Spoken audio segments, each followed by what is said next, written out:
Tonight, a life that has to be walked from the beginning, because the ending on its own explains nothing. A boy born inside a palace. A schoolboy so troublesome that more than one headmaster considered the door. A young man taken prisoner by enemy soldiers far from home.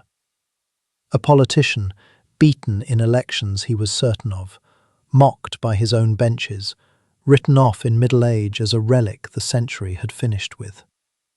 And then, at 65, at an hour when every door in Europe was closing, that same man became the most important leader in the world. His name was Winston Churchill. You know the name. Very likely you do not know the whole of the life beneath it. So let your shoulders come down and let the room go soft around you. We are going back to gaslight and coal smoke, to great houses standing in wet green parkland, to follow one life all the way through, from a small room in a palace to a quiet grave in an Oxfordshire churchyard. It begins on the 30th of November, 1874. Blenheim Palace, Oxfordshire. In a modest room off the Great Hall, a baby arrived some 7 weeks before anyone expected him. His mother, Jenny Jerome, had been dancing at a ball the night before. His father, Lord Randolph Churchill, was elsewhere in the enormous building, occupied with matters that seemed at the time more pressing. Neither had planned for the child to come so soon. Neither, in truth, had planned very carefully for a child at all. They named him Winston Leonard Spencer Churchill. He was small, and the doctors were careful with their words about the first few days. He survived them, and then he survived rather a lot more. Blenheim was, and remains, one of the largest houses in England, raised in the early 1700s as a gift from a grateful nation to the first Duke of Marlborough, John Churchill, who had broken a French army at the Battle of Blenheim in 1704. 2,000 acres of parkland surrounded it, and every carved stone announced the same thing without raising its voice. This family matters. For the boy born in that side room, the palace was never simply a birthplace. It was an instruction, a legacy that had peaked nearly 2 centuries before he drew breath, waiting to see what he intended to do about it. His father was the 3rd son of the 7th Duke of Marlborough, well born but not the heir. Randolph Churchill had a brilliant political mind, a wit that could turn cruel, and a temper capable of filling a room to its corners. Through the 1880s he rose fast, became Chancellor of the Exchequer at 37, and looked to many observers like a future Prime Minister. Then, in 1886, over a dispute about a budget, he resigned, believing, apparently, that he was too valuable to be let go. He was not. The resignation was accepted at once, without ceremony, and he never held high office again. What followed was a long descent, political and physical together, until his death at 45. The cause was recorded at the time as a disease of the nerves. Historians have argued over that diagnosis ever since, and have never quite settled it. Winston adored him and received almost nothing in return. His father was busy, then distracted, then disappointed, then ill. The letters that came were closer to lectures than affection. On the rare occasions they were together, Randolph seemed less a father than an examiner, weighing whether this son was worth the expenditure of his attention. The boy gathered those moments up anyway, and kept them like proof that his father had seen something in him, even when everything visible pointed the other way. His mother was an American heiress out of New York, daughter of a wealthy financier who had made money in newspapers and finance, strikingly beautiful, socially ambitious, entirely at ease in the highest rooms of British society. She was also, in the ordinary daily way, absent. Children in such houses were raised by nurses and governesses, not parents, and the boy's whole heart in those first years belonged to his nanny, Elizabeth Ann Everest, whom he called Womb. She was warm, she was steady, she was there. She gave him the unconditional affection his parents, for all their glamour, were not built to give. Around that nursery lay a country at the peak of its reach, only just beginning to feel the weight of it. The British Empire covered close to a quarter of the land surface of the earth.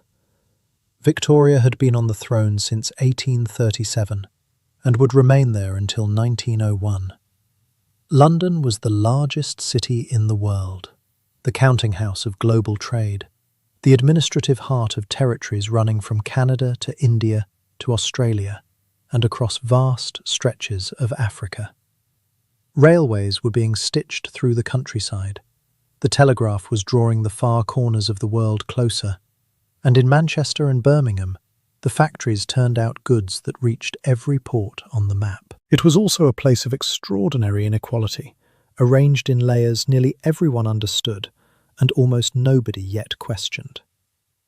At the top, the aristocracy, families like the Churchills, holding their place through inheritance and land and title, moving between London and their estates as the seasons turned. Below them, the professional classes, lawyers, doctors, clergymen, army officers, comfortable and looking upward. Below them, the working people, the mill hands, the miners, the servants who kept the apparatus turning and received the smallest share of what it made. In the great houses, men wore dark wool and high, stiff collars, and women were laced into shapes fashion insisted on and comfort never recommended. Dinner at Blenheim ran to many courses, carried in by liveried footmen, while below stairs the servants rose before light to lay fires and black boots, holding together an order the family above rarely thought about. A few miles off, in an Oxfordshire village, a working family might eat bread and potatoes and a little meat if the week had been kind, and sleep in a cottage of 2 rooms. The distance was immense, and the people at the top of it considered it perfectly natural. Into that world, Winston Churchill arrived holding every advantage that birth and money could hand a person. He set about making a mess of it almost immediately. He was a difficult child, restless, argumentative, forever injuring himself, resistant to the silent obedience Victorian schooling was designed to produce.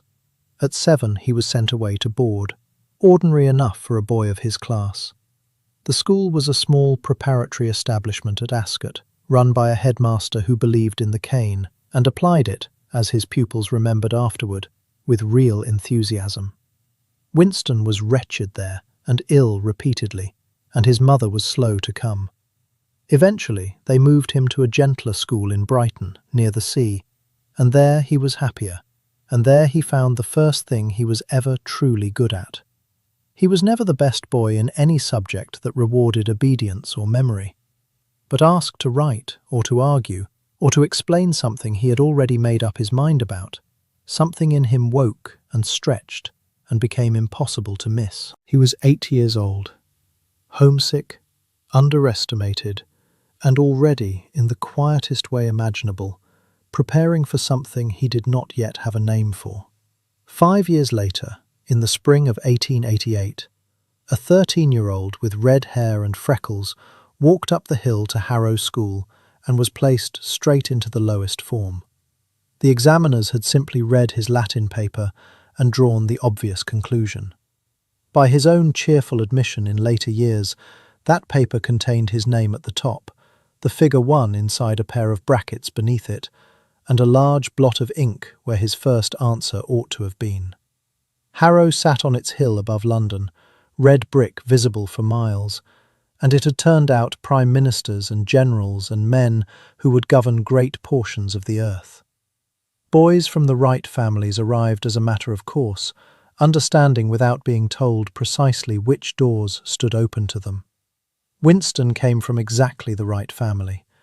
Academically, he was simply a problem. He stayed 4 years and lingered near the bottom of most subjects. Latin and Greek, the twin pillars of a classical education, defeated him outright. Mathematics gave him more trouble than it had any business giving.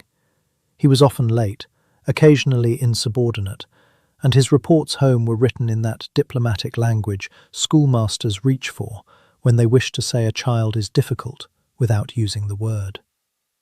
But 2 things he could do, and neither was small. The first was English. His master, Robert Somerville, taught by taking sentences apart down to their smallest working pieces, labelling each one, showing how meaning was assembled from the ground upward. Most boys found it tedious. Winston found it clarifying. Other boys, he said afterward, learned Latin and Greek. He learned English, and on the whole, he thought it a fair trade. The second was memory. He could absorb enormous quantities of text and hold them, provided he cared about them. In his second year, he took a school prize by reciting 1,200 lines of Macaulay's poem on ancient Rome from memory, before his masters and his fellow pupils, without a single mistake. The boy who could not survive a Latin paper had worked out that if the material was interesting enough, he could store it whole and give it back on demand. He was gathering up other people's sentences the way some children gather coins, not yet certain what he would spend them on, only certain the hoard was worth keeping. His father, meanwhile, had concluded that this son had not the cleverness for law or politics, the two paths that matched the family's position, and chose the army instead, the Royal Military College at Sandhurst, where entrance was considerably gentler than Oxford or Cambridge. In the language of the day, it was a polite demotion, and the cavalry most of all, being where families sent sons who were handsome, enthusiastic, and not expected to think especially hard. Winston sat the Sandhurst examination in the summer of 1890 and failed. He sat it again that winter and failed again, by a narrower margin. His father arranged a crammer, one of those establishments built entirely around drilling boys through examinations, and after a year of it, he sat the paper a third time and passed, 95th out of 102 successful candidates, which qualified him for the cavalry rather than the infantry, the cavalry asking the lower marks. Lord Randolph, paying crammer fees on top of harrow fees, was not pleased. Cavalry officers kept their own horses, and horses cost money. So he wrote his son a letter, one of the more thorough documents of parental disappointment the Victorian age produced. It informed Winston that he was incapable of serious application, that the cavalry was an embarrassment, that he had failed at very nearly everything he attempted, and that unless his character altered, his prospects were bleak. It was long, it was methodical, and there was no warmth anywhere in it. Winston kept it. He kept nearly every piece of paper his father ever sent him, as though the correspondence itself were proof the relationship existed, whatever the words inside happened to say. What made those years heavier was that he could see his father going. Randolph's health had been failing since the late 1880s, and by the early 90s it was plain to anyone in the room. His speech slurred. His judgment, once so quick, had become unreliable. He still travelled and made speeches, still held the outward shape of a man who mattered, but the decline would not reverse. Winston was watching his father disappear before he had ever properly arrived. In December of 1894, he graduated from Sandhurst, and for the first time in his academic life, he finished near the top of his class. The curriculum having finally been something he was built for. 1 month later, in January of 1895, Lord Randolph Churchill died at 45. Winston was near him at the end, watching a man he had never quite reached slip out of reach altogether, before any understanding between them had become possible. He grieved, though the grief was tangled with everything the relationship had never managed to be. He would spend decades afterward trying to make sense of him, writing his biography, defending his record, holding him up as the model of the statesman he himself hoped to become. Whether that lifelong effort was love, or an argument that could no longer be finished, is something his biographers have never entirely agreed on. Then, that summer, Elizabeth Everest died. She had been let go from the household some years before, as nannies were once the children outgrew them, but he had kept writing and visiting when he could. When she fell seriously ill, he went straight to her bedside in North London and sat with her while she died. He was 20. He paid for her funeral out of his own allowance and kept her photograph on his desk for the rest of his life. one of the very few pictures he ever put up in a room that was his own. So he came into his manhood without a father, without womb, and without any clear notion of what came next. What he had instead was a conviction nothing had yet dislodged, that he was going somewhere. He could not have told you where, or offered a single reasonable piece of evidence for it. It was simply there, hard and immovable, like a stone at the centre of everything. Harrow had not broken it. The letters had not broken it. The failed papers and the ink blots had not broken it. He was newly commissioned as second lieutenant in the 4th Queen's Own Hussars, and already writing to anyone at all who might help him reach somewhere more interesting than a cavalry barracks in the south of England. The letters worked, which was the first real evidence that the stone at his centre knew something the examiners had not. He had no battles to his name, no record worth the word, and no reason whatever for important people to notice him. What he did have was his mother, a formidable operator in the drawing rooms that decided things, and a complete absence of embarrassment about using every connection within reach. The first opening came in the autumn of 1895. Cuba was in the middle of a colonial rising, Spanish forces working to put down a rebellion that had been gathering for years. Churchill persuaded his regiment to grant him leave. He persuaded the Daily Graphic to take him on as a correspondent.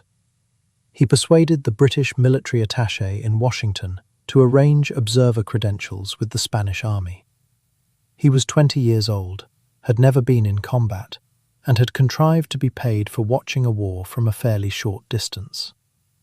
He landed in November and spent several weeks moving with Spanish columns through the humid green interior of the island, the heat unlike anything an English winter had prepared him for, the air thick and sweet and full of insects. On the 29th of November, the day before his 21st birthday, he was riding near the head of a column when rebel fire opened out of the trees. By any honest measure, it was a small engagement, but the bullets were real, and several of them came near enough to be heard going past. He noted afterward, with the composure of a man who has just learned something useful about himself, that the sound of live fire produced in him no fear at all, only a heightened, pleasurable alertness that he found entirely agreeable. Historians have turned that observation over ever since, unsure whether it describes genuine physical courage or the vanity of a young man who had already begun writing his own legend. It may be that the question has no clean answer, and that both things were true at once, in the same body, at the same time. He also discovered cigars in Cuba, which was arguably the more permanent result of the expedition. He went back to his regiment, served briefly in England, and in the autumn of 1896 sailed for India with the 4th Hussars to Bangalore. India at the close of the 19th century was the great ornament of the empire, a vast and ancient civilization administered by a remarkably small number of British officials and soldiers who lived in considerable comfort while governing hundreds of millions of people. In Bangalore, the officers of the 4th spent their mornings at polo and their afternoons lying still in the shade of their bungalows, waiting for the worst of the heat to pass. Churchill used the afternoons differently. He had come out to India knowing there were holes in his education, and he set about filling them with exactly the kind of systematic instruction school had never managed to impose on him. He wrote to his mother with long lists of books, and she sent them out from London by the crate. He read Gibbon's Decline and Fall of the Roman Empire, the whole of it, all 12 volumes, making notes as he went.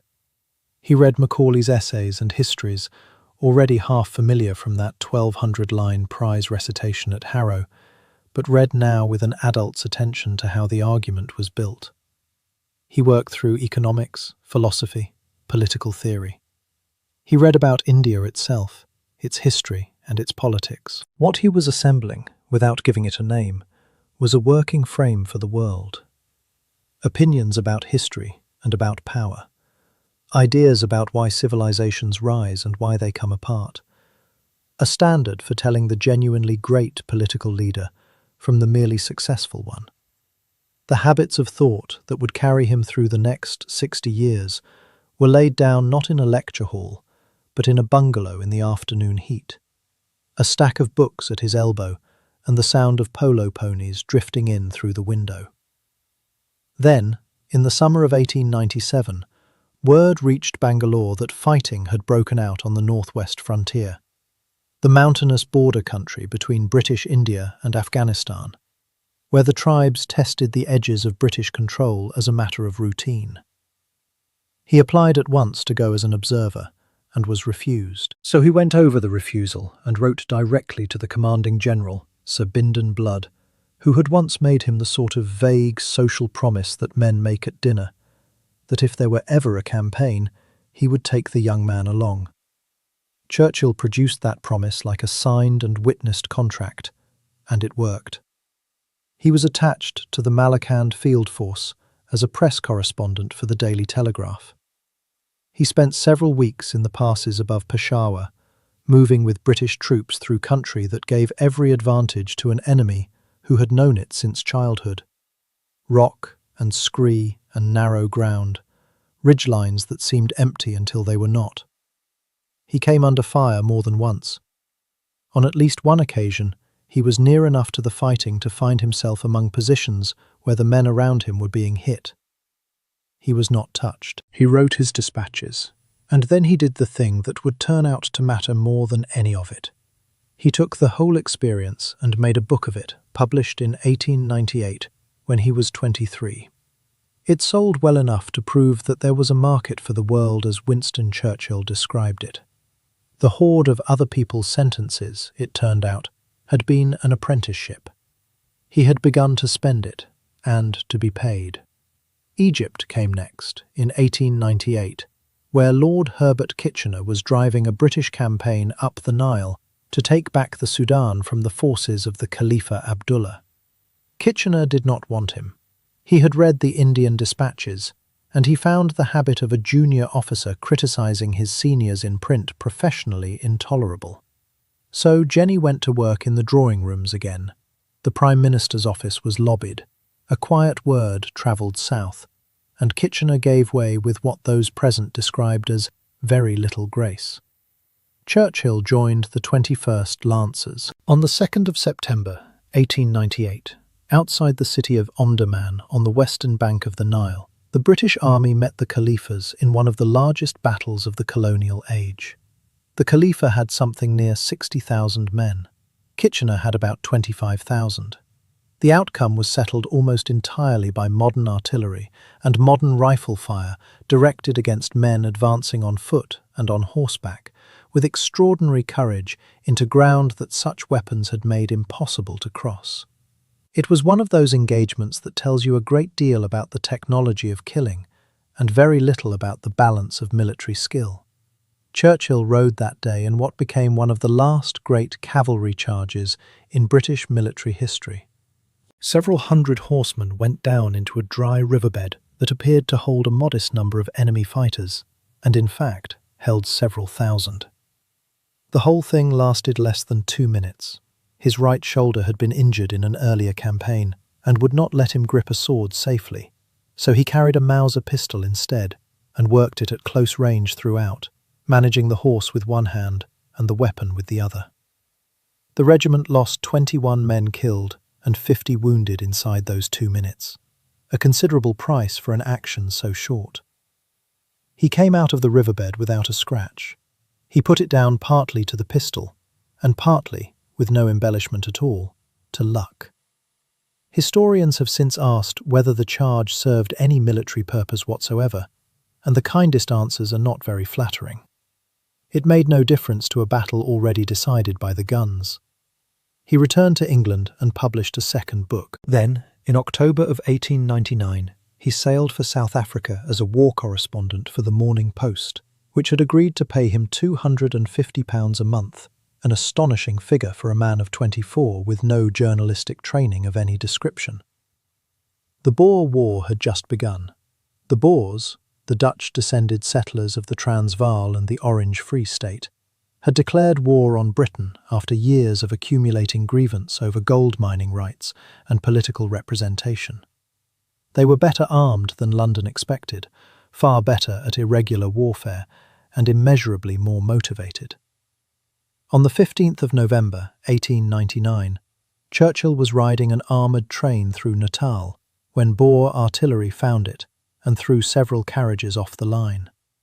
He spent the better part of an hour out in the open, helping to clear the wreckage from the track, while rifle fire moved through the air around him, until the locomotive got away carrying the wounded. He was taken shortly afterward, along with a group of British soldiers. They put him in a prisoner of war camp in Pretoria, the State Model School, a brick building in the middle of the city that the Boers had converted into a holding place for captured officers. He was 24, deeply impatient, and had a plan before the first week was out. On the 12th of December, he went over the back wall while the guards were briefly looking somewhere else. He had no map. He had no word of the local language. Between him and the Portuguese port of Lourenço Marques lay 300 miles of enemy country. He rode in railway freight wagons in the dark.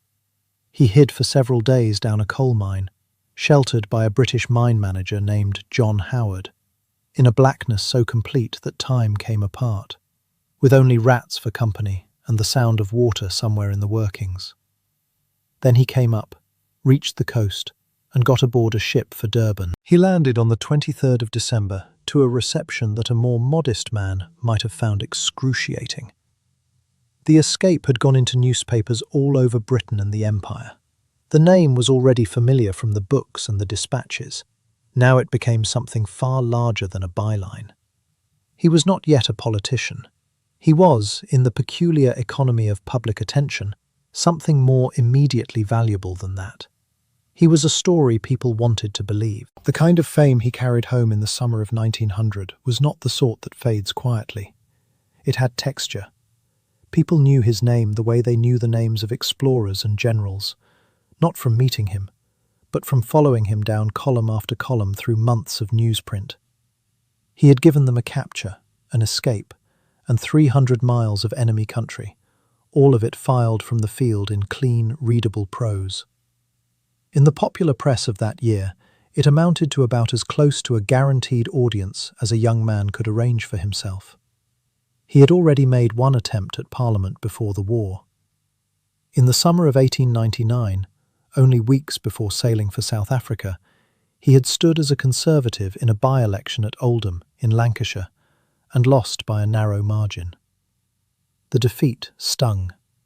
The margin, though, suggested the seat could be taken. When the general election came in October of 1900, the khaki election, held in the early glow of British confidence about the war, he stood at Oldham again, and this time he won.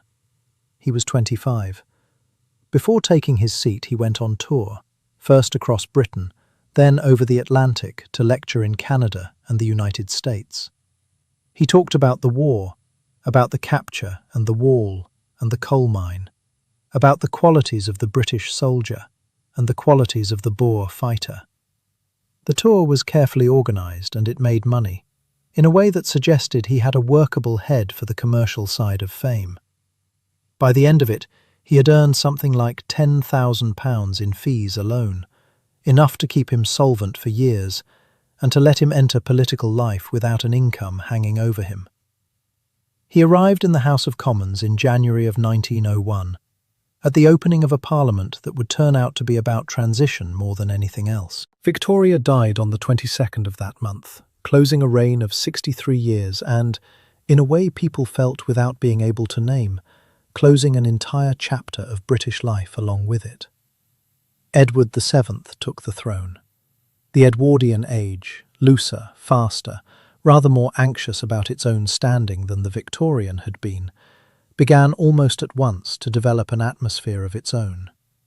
Churchill made his maiden speech on the 18th of February. Parliamentary custom asked new members to speak briefly and deferentially, to show respect for the institution before advancing any opinions of their own. He spoke for roughly half an hour. He addressed the war with considerably more nuance than most men on his own benches were comfortable hearing, called the Boer fighters worthy adversaries who deserved generous terms of settlement, and quoted at length from a speech his father had given 17 years earlier in that same chamber. He sat down to applause that was real, if a little uncertain. Members remarked afterward that it had been accomplished, even impressive, though one or two thought its confidence ran somewhat ahead of anything a new member had strictly earned. What almost nobody in the chamber knew was that the speech had been written out in full, revised over and over, and committed to memory so completely that he had not been delivering it at all. He had been performing it. He had a slight stammer and a lisp, and had worked for years to manage both. The surest method he had found was to know precisely what he intended to say before he opened his mouth. He prepared every important speech that way, drafting and redrafting until the words were not merely correct, but inevitable, the only possible arrangement of that particular thought. The method held beautifully until an afternoon in April of 1904, when a member interrupted him mid-speech with a question. Thrown off the internal track he had been running along, Churchill simply stopped. He stood there in silence for a long moment. Then he sat down and put his hands over his face. The speech was finished. The House moved on. He went home and rebuilt his whole approach to speaking, adding written notes he could consult without shame, a concession to practicality he ought to have made years before. By that April, though, something much larger was already in motion. He had been visibly uncomfortable inside the Conservative Party for the better part of 2 years, and the cause was specific. Joseph Chamberlain, colonial secretary and one of the most formidable figures in British politics, was campaigning hard for tariff reform, the abandonment of Britain's long commitment to free trade in favour of taxes on imported goods, sheltering British industry at the cost of higher prices in every ordinary household. Churchill was against it, and said so loudly and repeatedly from his own party's benches. Free trade, to his mind, was not merely an economic arrangement, but a principle that had carried British prosperity for 50 years, and to trade it away for imperial preference was a serious error. In the Conservative Party of 1903 and 1904, this was not a popular view. The party was moving toward Chamberlain. Churchill was moving the other way. Something else had been shifting in him too.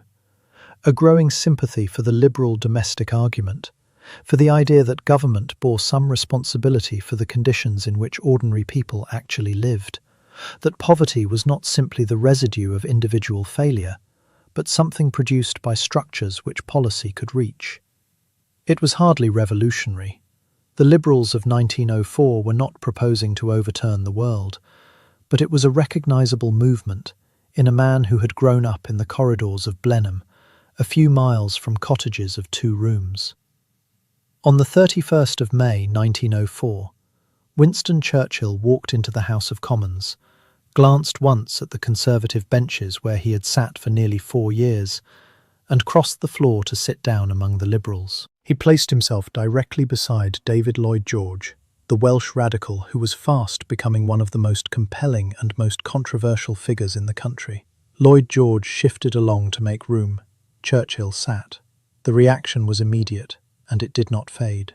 Conservative members took it as a straightforward betrayal. Several never forgave him, and the hostility between Churchill and large parts of the Conservative establishment would persist in one form or another for the next 30 years. People noticed the shape of it too. His father had walked out of a Conservative government in 1886 and never recovered his position. Now the son was walking out of the party altogether. The difference was that Randolph's move had been a miscalculation made from strength, while Winston's was a deliberate choice made from conviction. A conviction, it must be said, considerably assisted by the fact that his prospects on those benches were narrowing by the month. He was 29.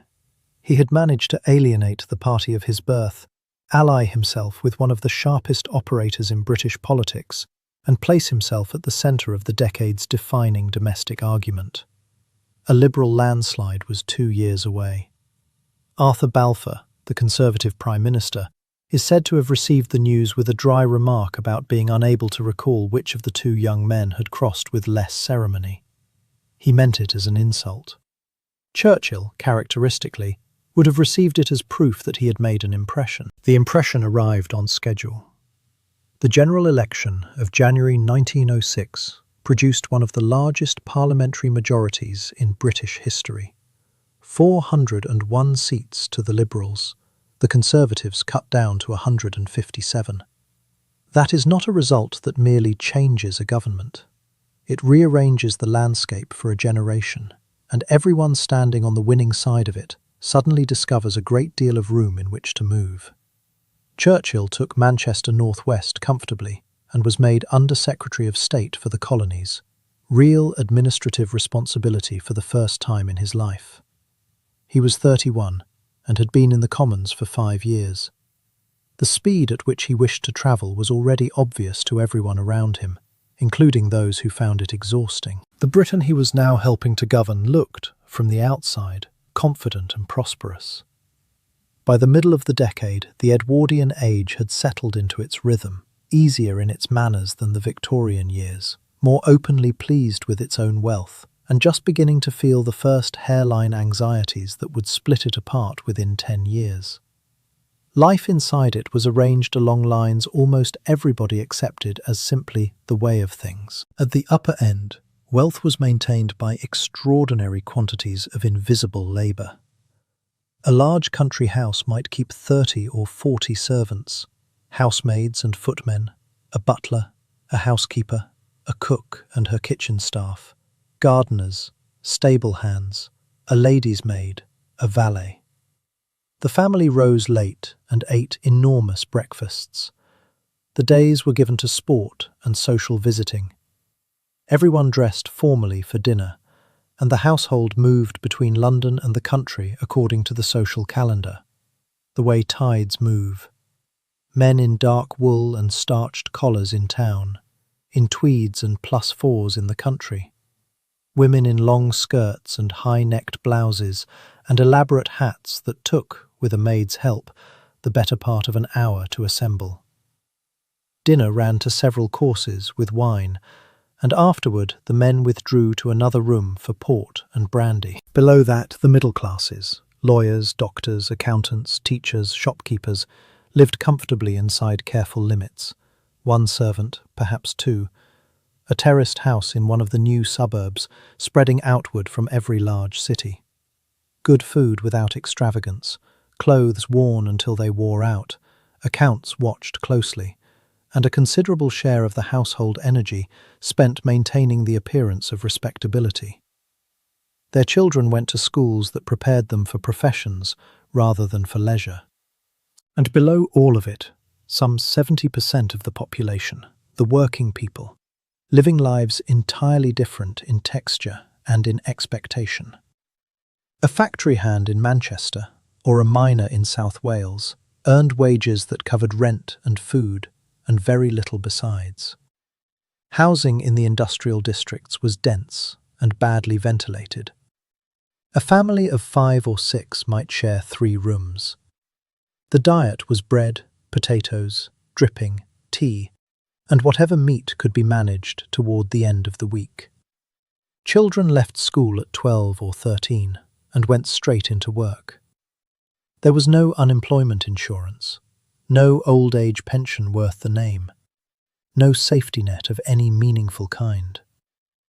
When a man was hurt at work, or fell ill, or simply grew too old to keep on, the whole weight of it came down on his family and stayed there. This was the country the Liberal government of 1906 had partly been elected to do something about. Churchill threw himself at that agenda with an enthusiasm that startled some of his colleagues, who had assumed the aristocratic adventurer would find foreign affairs far more interesting than the conditions of working-class life. But he had been reading and thinking about poverty and its causes for years, and had arrived somewhere definite, that the state needed to involve itself actively in providing the basic conditions of a stable life. How much of that came from his own reading, how much from Lloyd George sitting beside him, and how much from a shrewd instinct about where public opinion was travelling, that is a question his biographers have picked at ever since without settling it. Most likely all 3 were working at once, as they usually are in anybody. From 1908, at the Board of Trade, he worked with Lloyd George to design two of the foundation stones of what would eventually become the British welfare state. The first was a national network of labour exchanges, offices where a man out of work could register his name and be matched against jobs that existed, in place of the chaotic and humiliating business of walking from gate to gate asking. The second was unemployment insurance, funded jointly by workers, employers and the government, providing a modest income to people who lost their work through no fault of their own. By later standards, these were not radical things. By the standards of Edwardian Britain, they altered the understanding of what a government was for. The opposition from conservative quarters was substantial, and much of it came dressed in the language of principle, that such schemes would erode individual responsibility, that they were a first step towards something dangerously continental, that the British working man was better served by his freedom than by the provision of the state. Churchill argued back with the particular edge of a man who had recently crossed the floor and felt no obligation whatever to be gentle about it. In February of 1910, they made him Home Secretary, one of the four great offices of state, with law enforcement, the prisons, and internal security all gathered into his hands. He was 35, and the post set him down at the crossing point of nearly every pressure the country was carrying. The suffragettes were sharpening their campaign for the vote. Industrial unrest was spreading through the coalfields and the docks. Irish nationalism was building steadily toward a constitutional crisis. And out beyond all of it, German naval expansion was making the grey water of the North Sea feel a good deal less comfortable than it had 10 years before. The autumn of 1910 brought Tony Pandy. In the Rhondda Valley of South Wales, a dispute between miners and pit owners had escalated into serious disorder. The local authorities asked for troops. Churchill sent police reinforcements instead, believing that more proportionate and far less likely to end in dead men on a Welsh street. What happened afterward was almost stranger than the events themselves. The magistrates and several newspapers described a Home Secretary who had held back the force that might have restored order sooner. The miners, from the opposite direction entirely, held that police had no business intervening on behalf of pit owners in the first place. Both accounts found audiences. Both survived for decades. And so his name and that valley became fused together in the national memory, in a way the historical record supports only in part, and which the political memory has never once agreed to let go of. Then, in January of 1911, came Sydney Street. A group of Eastern European anarchists who had shot 3 policemen during a burglary the month before had barricaded themselves inside a house in Stepney in the East End. The police asked for military assistance and then asked for authorization to use it. That authorization belonged to the Home Secretary. He granted it. And then he went down to the street to watch.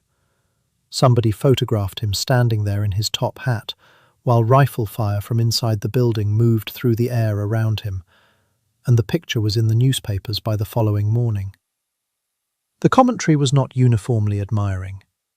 Members of Parliament asked aloud whether the physical presence of the Home Secretary at a police siege was entirely consistent with the dignity of the office. King George V sent a private note suggesting that it was not. Churchill, who had been perfectly at ease around live fire since he was 20 years old and had rather enjoyed the sound of it going past, seemed to find the whole objection puzzling.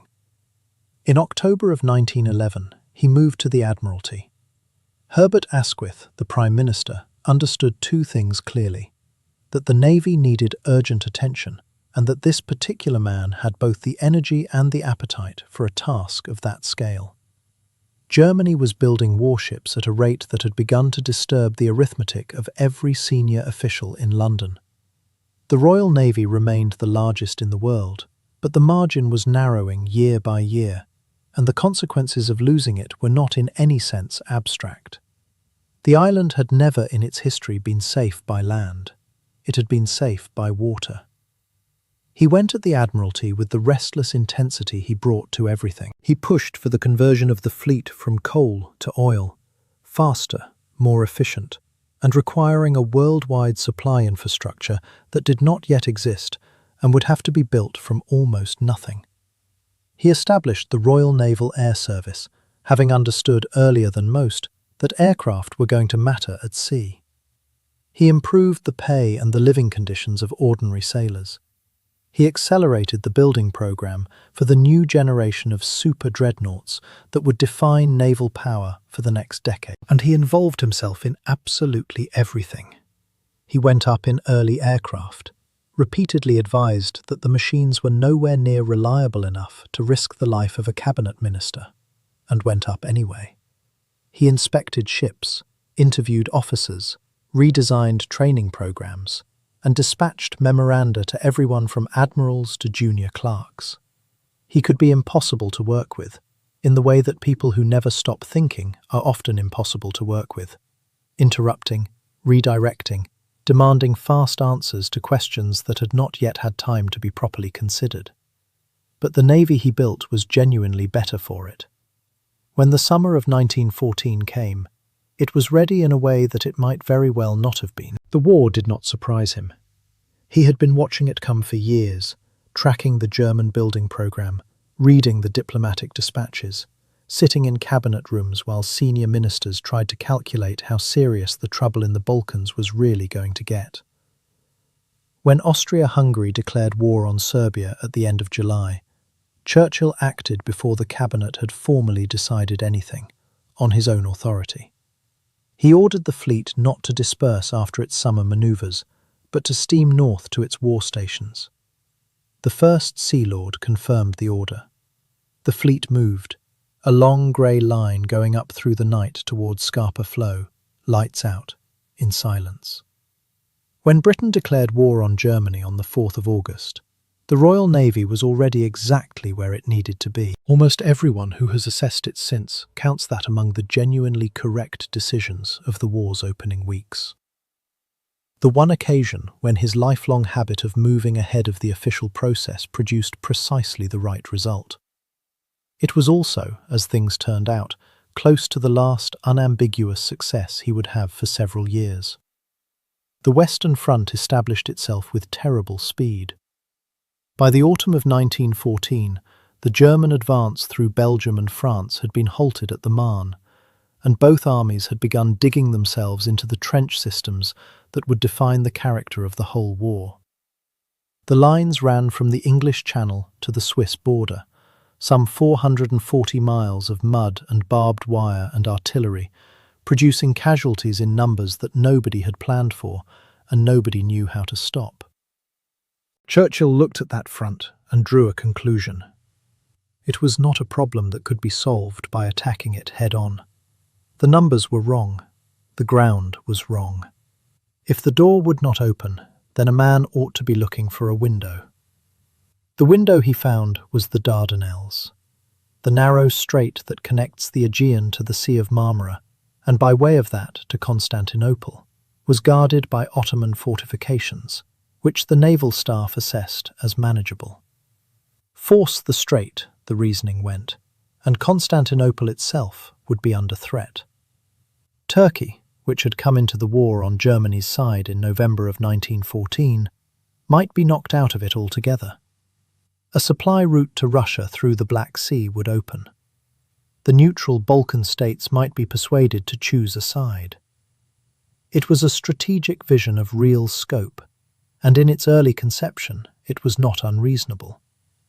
Smaller forces, a weaker seam, consequences out of all proportion to the cost. The operation opened in February of 1915 with naval bombardment of the outer forts, and the early results were encouraging. Then, on the 18th of March, the main assault on the inner strait failed. 3 battleships struck mines and went down within hours. The naval commander, Admiral John de Robeck, called off the attack. Whether the fleet ought to have pressed on, whether the Ottoman defences were, at that precise moment, very nearly exhausted, is a question that has been argued over for the whole century since and remains unresolved.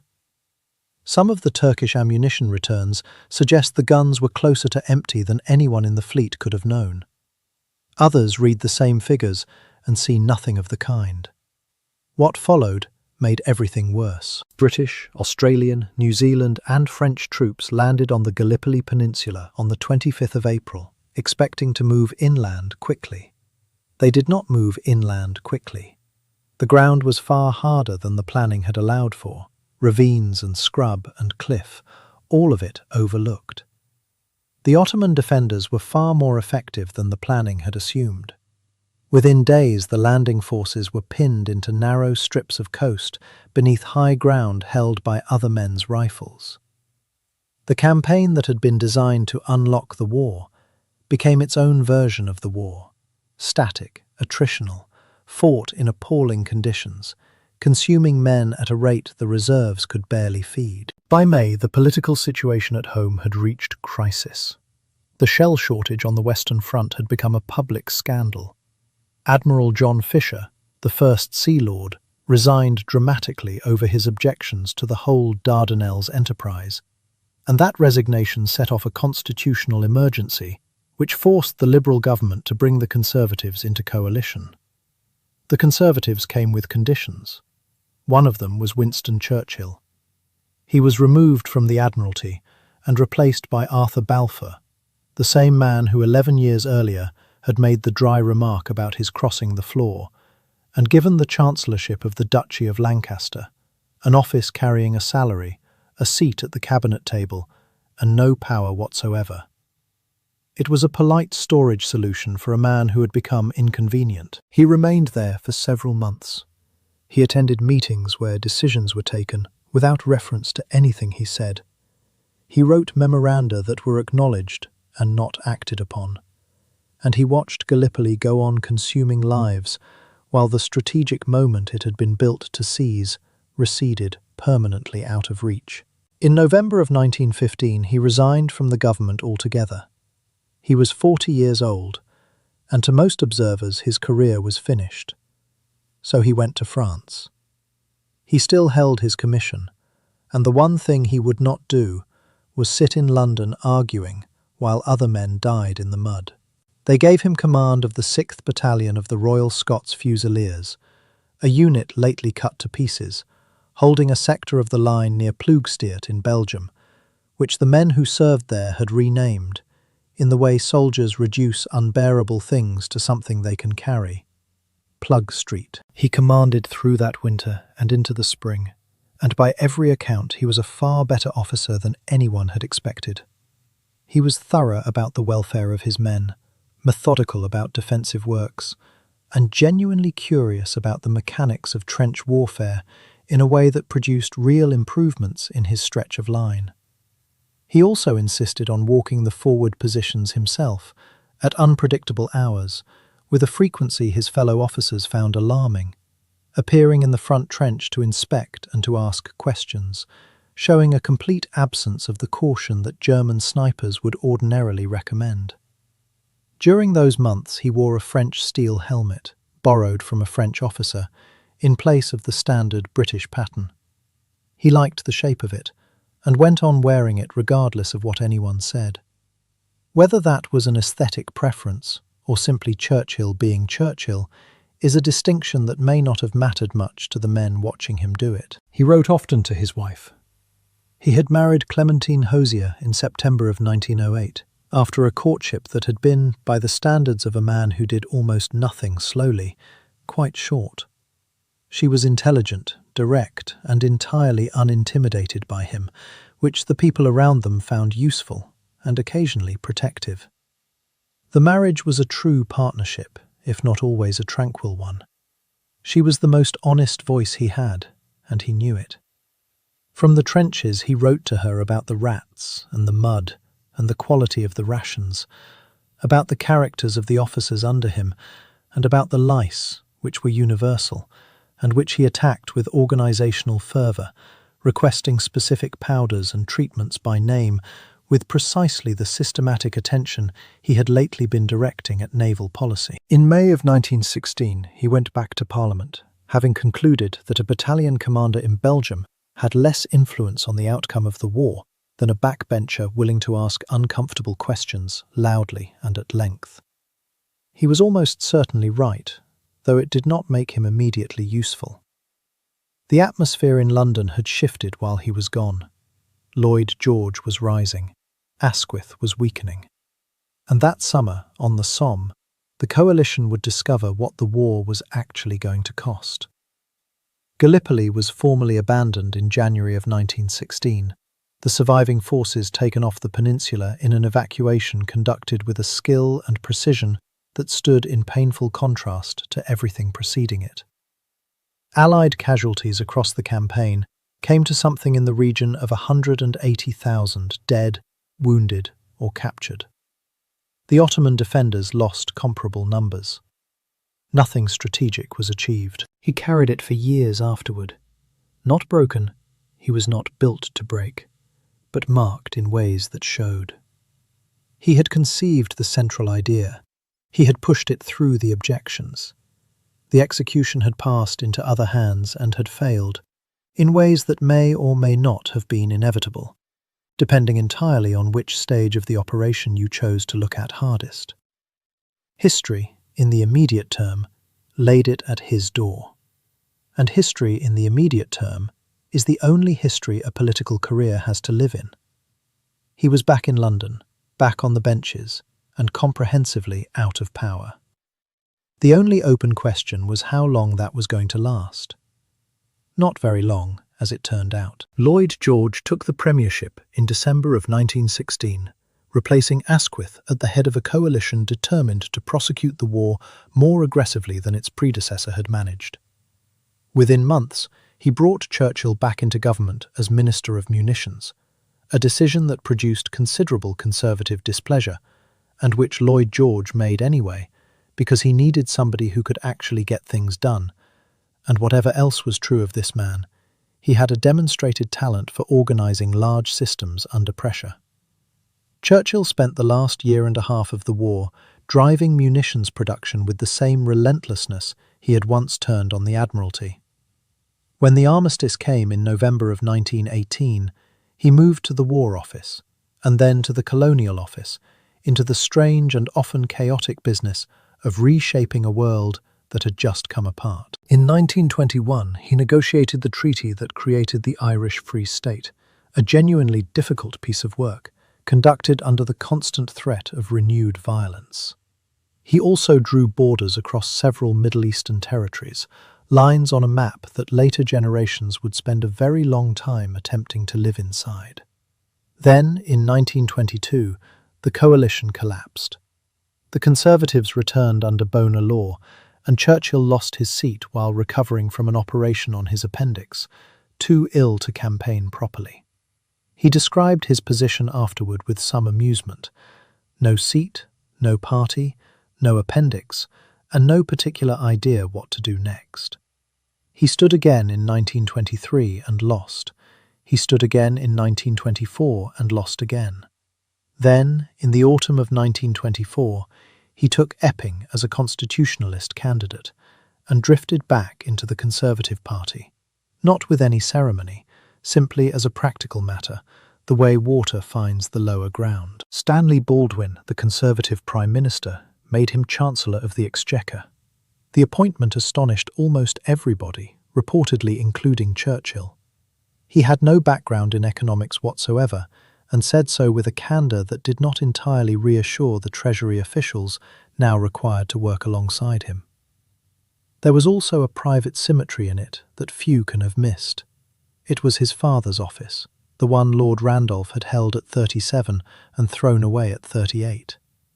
His most consequential decision there was the return of the pound to the gold standard in 1925, at the pre-war exchange rate against the dollar. John Maynard Keynes wrote a pamphlet about it, titled with pointed courtesy, The Economic Consequences of Mr. Churchill, arguing that the rate was set too high, that British exports would be priced out of the world, and that the working classes would pay for it in deflation and unemployment. Churchill had been warned of precisely those risks before he acted. He had gone ahead anyway, largely on the advice of the Governor of the Bank of England, who assured him it was the correct and orthodox thing to do. Keynes was right. Churchill later admitted in private that he had been badly advised and had understood less about the machinery of currency than the moment required. He did not say so publicly for a considerable while, which is not surprising in a chancellor. It is worth noting that the pamphlets sold extremely well. The general strike of 1926 found him editing a government newspaper, the British Gazette, produced to keep official information moving while the ordinary press had stopped.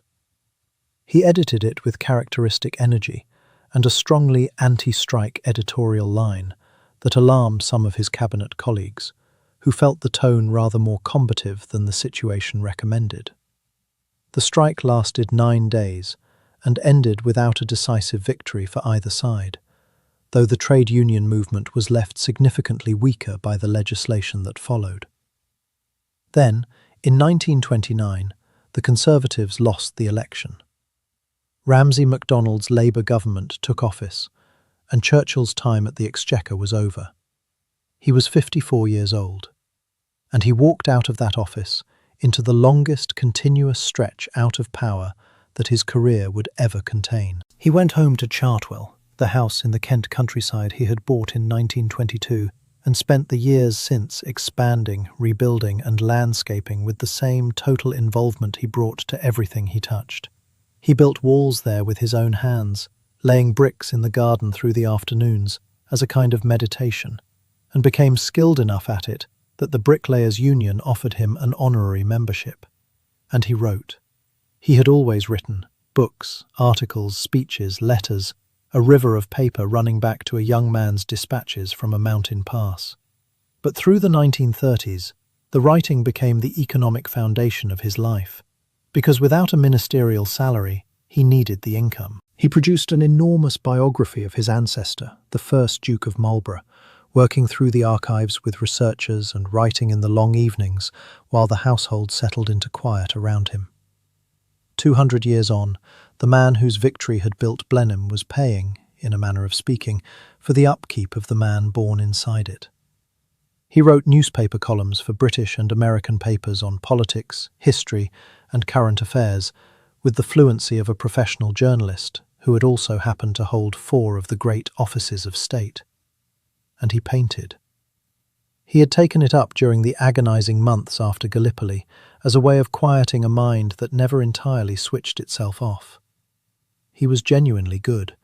The landscapes and domestic scenes he made in his country house years have been exhibited and sold and judged by people who know about painting to be accomplished rather than merely competent. Attending completely to colour and light and the physical surface of a canvas gave him something that almost nothing else in his life could. For an hour or two at a time, it made his own head go silent.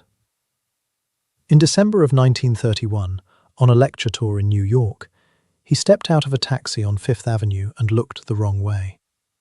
It was the English instinct that did it, right before left, and it put him directly into the path of a car moving at some speed. He was thrown down and badly cut and bruised across most of his body and taken to hospital, where he spent several weeks putting himself back together. While he lay there, he wrote an account of the accident for a newspaper, which paid him enough to cover a substantial part of the medical bill. He was 57 years old. He had been shot at in 5 different countries, and he was very nearly finished off in Manhattan by turning his head the wrong way. Then, in January of 1933, Adolf Hitler became Chancellor of Germany. Churchill read the transcripts of the speeches and the reports coming out of Berlin and formed a view almost at once that this was not simply another nationalist politician, but something different in kind. A man who meant precisely what he said, operating inside a political system where the ordinary constraints on what a government would actually do had been quietly removed. He began saying so in Parliament, and he did not stop. Through 1933 and 1934 and 1935, speech after speech, that Germany was rearming at a pace that broke the Versailles Treaty, that Britain was not keeping up, that the gap between German and British air strength was widening in ways with direct strategic consequences, that the government's own figures on German aircraft production were underestimates, and that the assumptions holding up British defence policy were dangerously complacent. The government disputed his figures. The press called him a warmonger. His own party treated him as an embarrassing relic, a Victorian adventurer who could not accept that the world had moved on to negotiation, collective security, and the careful management of relationships, rather than the old game of power and armaments. And it must be said that the mood of the country was real and deep and not foolish. The memory of the Western Front was still raw. The families who had buried men between 1914 and 1918 had not forgotten and had not forgiven. And the suggestion that anyone was preparing to start the whole thing over again was met not with argument, but with a kind of exhausted refusal. He was never quite the solitary voice of legend. Others shared his alarm, including men inside the government, who passed him information through back channels about the true state of German rearmament, figures that confirmed what he suspected and that the official line was working to obscure. He used the material carefully in his speeches, attributing it in ways that shielded his sources while making his case harder to wave away. They waved it away regardless, comfortably, repeatedly, year after year. He was 60, and then 61, and then 62, watching a government he had no part in make decisions he believed were catastrophically wrong, with no mechanism to stop them, and no visible road back to any position from which he might do so. He went on speaking. He went on writing. He went on warning. The country went on not listening. He was not, in those years, the granite figure of popular memory. He drank more than was ideal. He was sometimes very dark in private, in a way his public combativeness hid completely. Money was a constant strain. Chartwell was expensive. The writing income came in waves, and there were stretches when the prospect of selling the house was entirely real. Clementine carried a great deal of that domestic weight without complaint, running the household economics while her husband ran everything else. What he was, all the way through, was right. And being right, in politics as in life, is a considerably less comfortable condition than it is usually made to sound. In March of 1936, German troops marched into the Rhineland. That strip of land was the demilitarized buffer between Germany and France, established under Versailles for the express purpose of preventing this exact movement. Militarily, it was an enormous gamble. The German generals carried private orders to turn round and withdraw immediately if French forces came out against them. France had the capacity to push them back. France did not move. Britain advised against any response. The troops stayed. Hitler had correctly identified that the governments facing him would choose the appearance of stability over the reality of confrontation, and that the preference could be exploited at more or less any moment he cared to test it. His generals, who had spent 48 hours in a state of profound anxiety about what the French would do, exhaled slowly and revised their entire understanding of what their government was likely to be allowed to get away with. Churchill told the House of Commons that the moment to stop this sort of thing is while it can still be stopped cheaply. He was not wrong. Nobody particularly wanted to hear it. Then the autumn of 1936 brought a distraction that damaged his standing in a way that had nothing whatever to do with Germany. King Edward VIII had decided to marry Wallis Simpson, an American divorcee, and Stanley Baldwin's government was determined to prevent it. The constitutional and moral questions were genuine. So was the public mood, and the public mood was running hard against the king.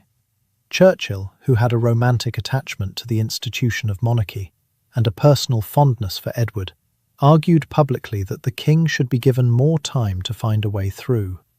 The House of Commons answered one of his interventions with that sustained, hostile noise which physically prevents a man from continuing to speak. He sat down. The king abdicated in December.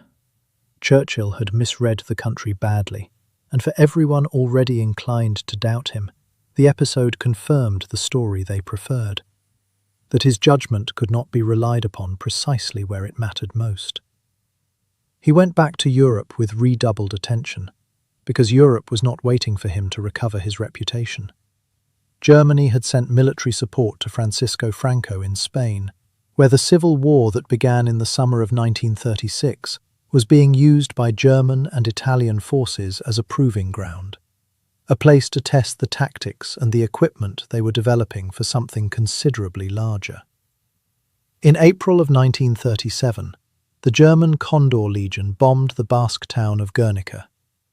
It was widely reported and widely condemned, and it demonstrated, with a vividness nothing else had managed, what air power turned against a civilian population could actually do. Churchill had been arguing about German air strength for years.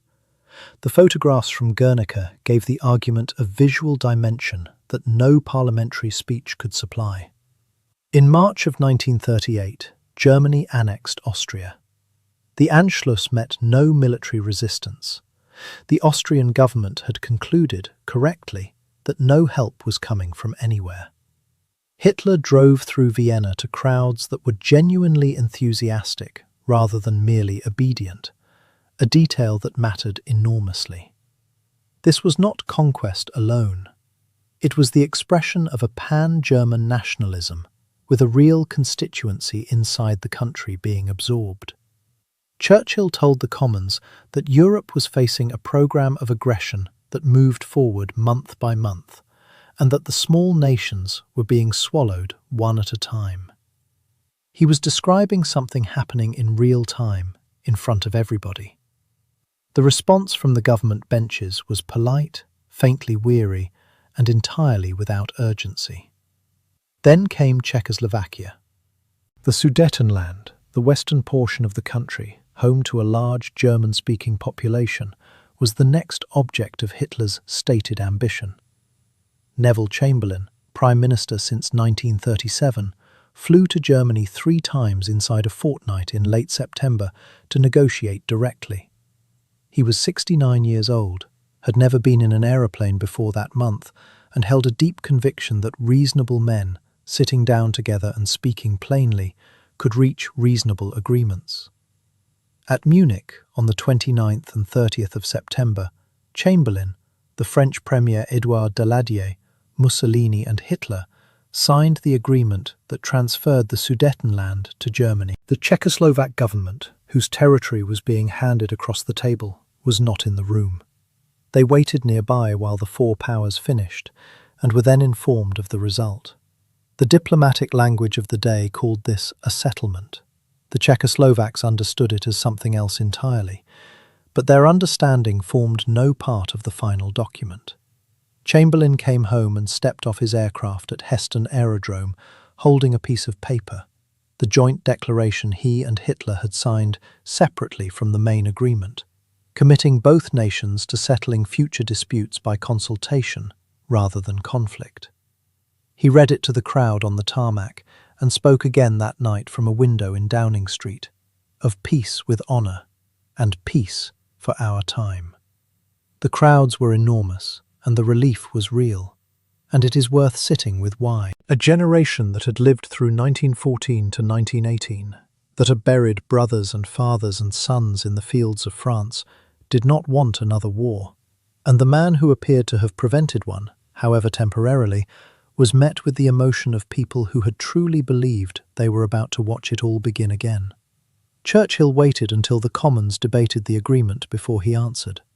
He spoke at length, carefully, methodically, working through the strategic position in detail before arriving anywhere near a verdict. And then he delivered it. That what had been presented to the country as a triumph of negotiation was a defeat, total and without mitigation. That Czechoslovakia had been abandoned, that the bill demanded at Versailles had now been paid, and that this would not be the last bill presented.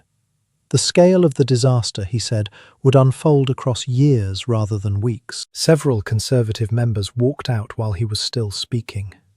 The response from the government side was hostile, but the speech was reported and read and remembered. In March of 1939, Germany occupied what Munich had left of Czechoslovakia.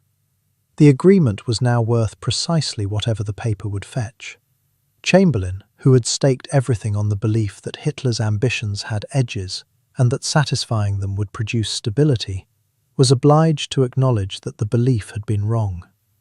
Britain issued guarantees of military assistance to Poland, Romania, and Greece, commitments made in the wake of discovering that earlier commitments had not worked. Churchill watched from the back benches, writing, speaking, receiving visitors at Chartwell who brought him information from inside the government and from contacts across the Channel. He had been right about German intentions with a consistency that was no longer possible to dispute, even by people who found him personally insufferable. His stock was rising. He was not being called back, not yet, but the angle of the thing had changed. On the 23rd of August 1939, Nazi Germany and the Soviet Union announced a non-aggression pact, an agreement between two governments whose ideologies were in principle irreconcilable and whose strategic interests had, for the moment, converged. It carved Eastern Europe into spheres of influence and cleared the road for what was coming. On the 1st of September, German forces crossed into Poland from the west. 2 days later, Britain and France declared war, honouring the guarantee they had given 6 months before. And on the afternoon of the 3rd of September 1939, Winston Churchill's telephone rang. It was Chamberlain, asking him to join the War Cabinet and return to the Admiralty as First Lord. He accepted. A signal went out from the Admiralty to every ship of the fleet, and it consisted of 3 words: Winston is back.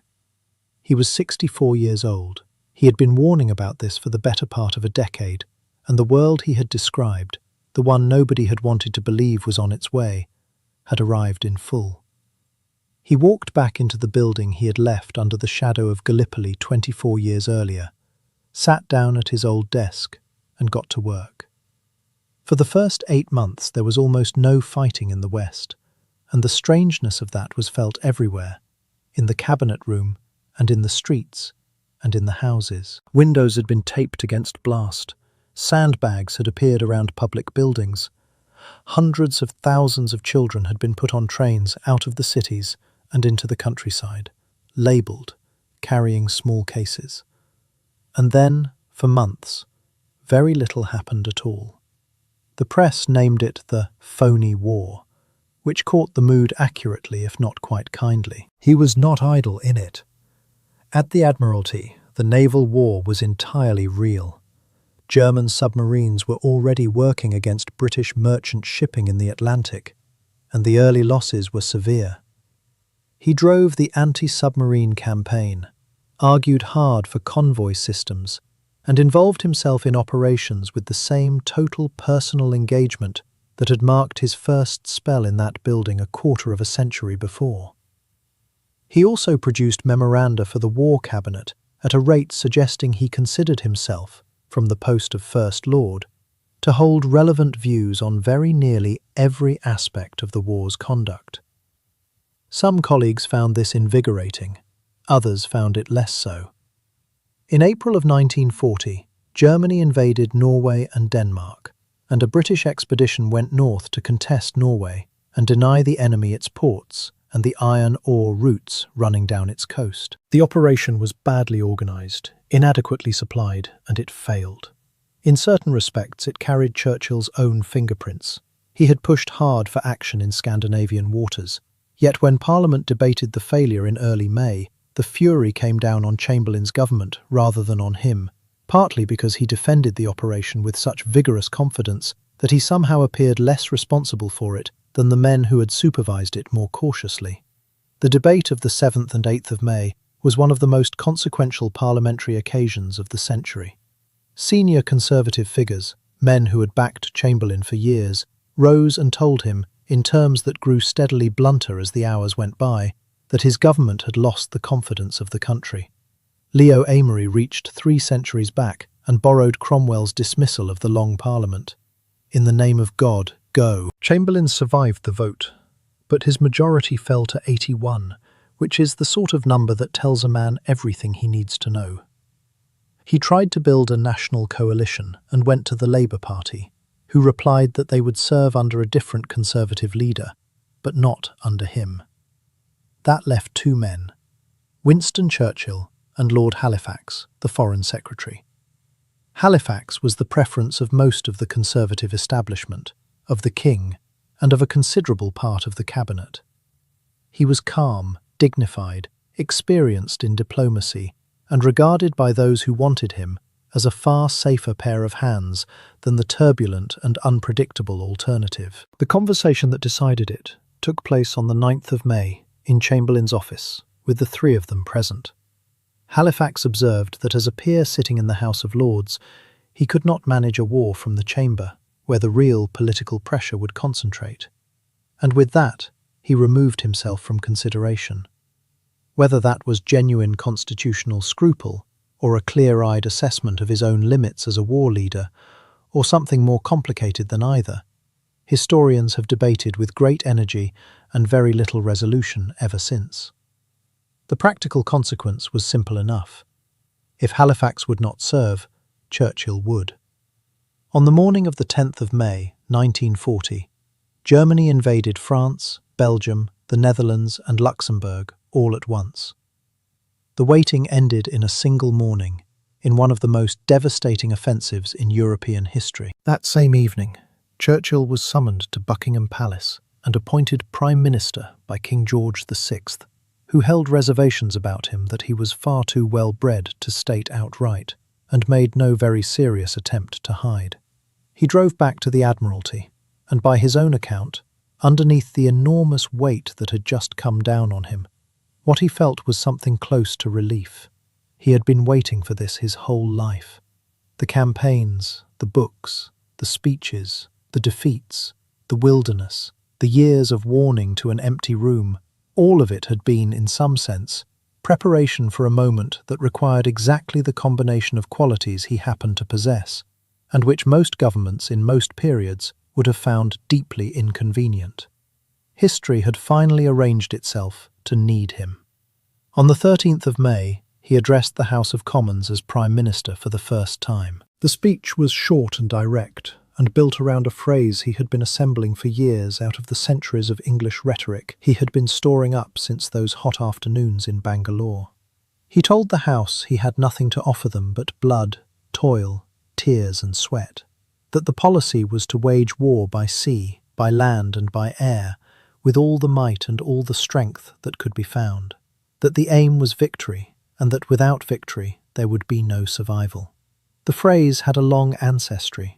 Versions of it run back through centuries of writing, through Garibaldi and John Donne and others, taken up and refined by each generation that reached for the same mixture of honesty and resolve.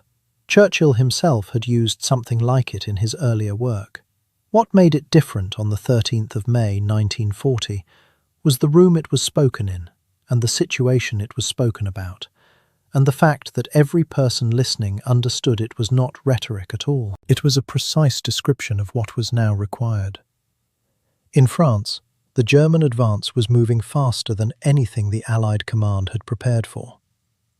The Wehrmacht had come through the Ardennes, forest country the French had assessed as impossible for armoured formations, and had therefore left lightly held.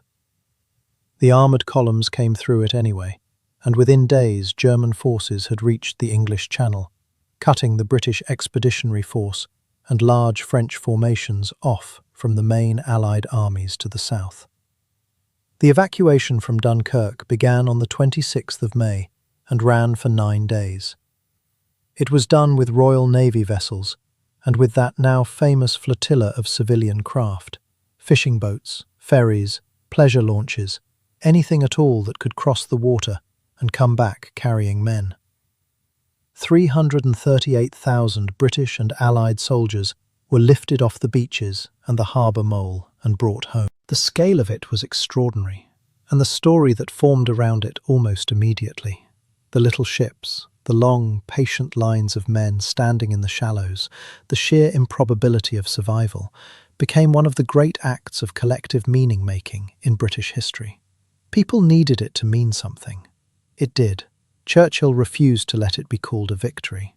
He told the Commons on the 4th of June that wars are not won by evacuations, and that the colossal military disaster which had just taken place could not be hidden behind the miracle of the deliverance. He said the hard thing first, plainly, before he said anything else. That was the whole method.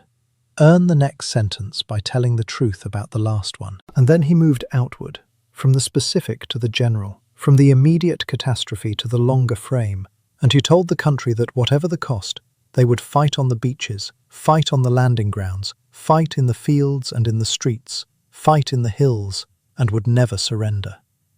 There is a clause in that passage which almost everybody who remembers the speech forgets. He said that even if this island, or a large part of it, were subjugated and starving, the empire beyond the seas would carry on the struggle until in God's good time the new world, with all its power and its might, stepped forth to the rescue and the liberation of the old. That is not a flourish. That is a message posted across an ocean to a country that had not yet entered the war, written in a form that could be read aloud in Washington without embarrassing anybody. France signed an armistice with Germany on the 22nd of June. Britain now stood alone, in the most literal sense available to the word, facing a German-controlled continent that ran from the Atlantic coast to the borders of Soviet Russia. The United States was not in the war. The Soviet Union held a non-aggression pact with Germany. There was no second front, and no near prospect of one. And here is the part of the story that the statues tend to leave out. Inside the War Cabinet, across the last days of May, there had been discussions, serious ones, not the sort that can be waved away as a wobble by lesser men. The question was whether Britain ought to explore what terms might be available, using Mussolini as an intermediary, Italy being, for a few more weeks, still out of the fighting. Halifax raised the possibility. He was not being cowardly. He was being, by the ordinary standards of statecraft, entirely rational. The army had just lost its equipment on a French beach. The French were finishing. Nobody was coming. Churchill opposed it with a combination of strategic argument and something that went well past argument.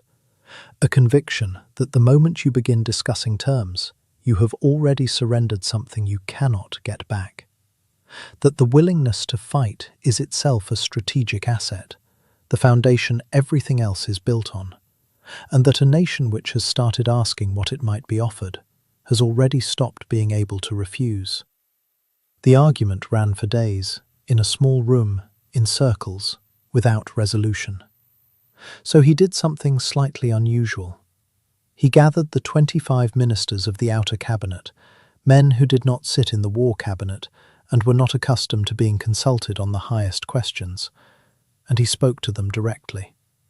About what was at stake, about what he believed had to be done, about what he thought this country was actually capable of enduring.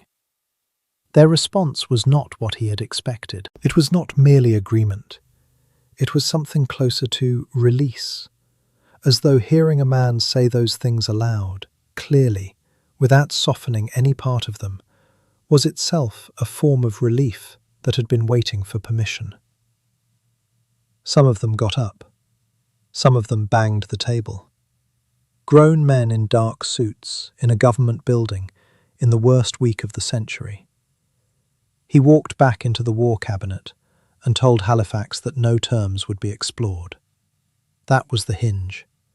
Not a battle, not a speech to the nation, but a conversation in a room, and a decision made by a handful of exhausted men about what kind of country they intended to be, while the outcome was still entirely unknown. Through that summer, while the government organised the defence of the island, and Churchill worked 18-hour days at the intersection of military strategy, diplomatic correspondence, and the daily management of a war with no precedent in his own experience or anybody else's, the German High Command sat down to do its arithmetic.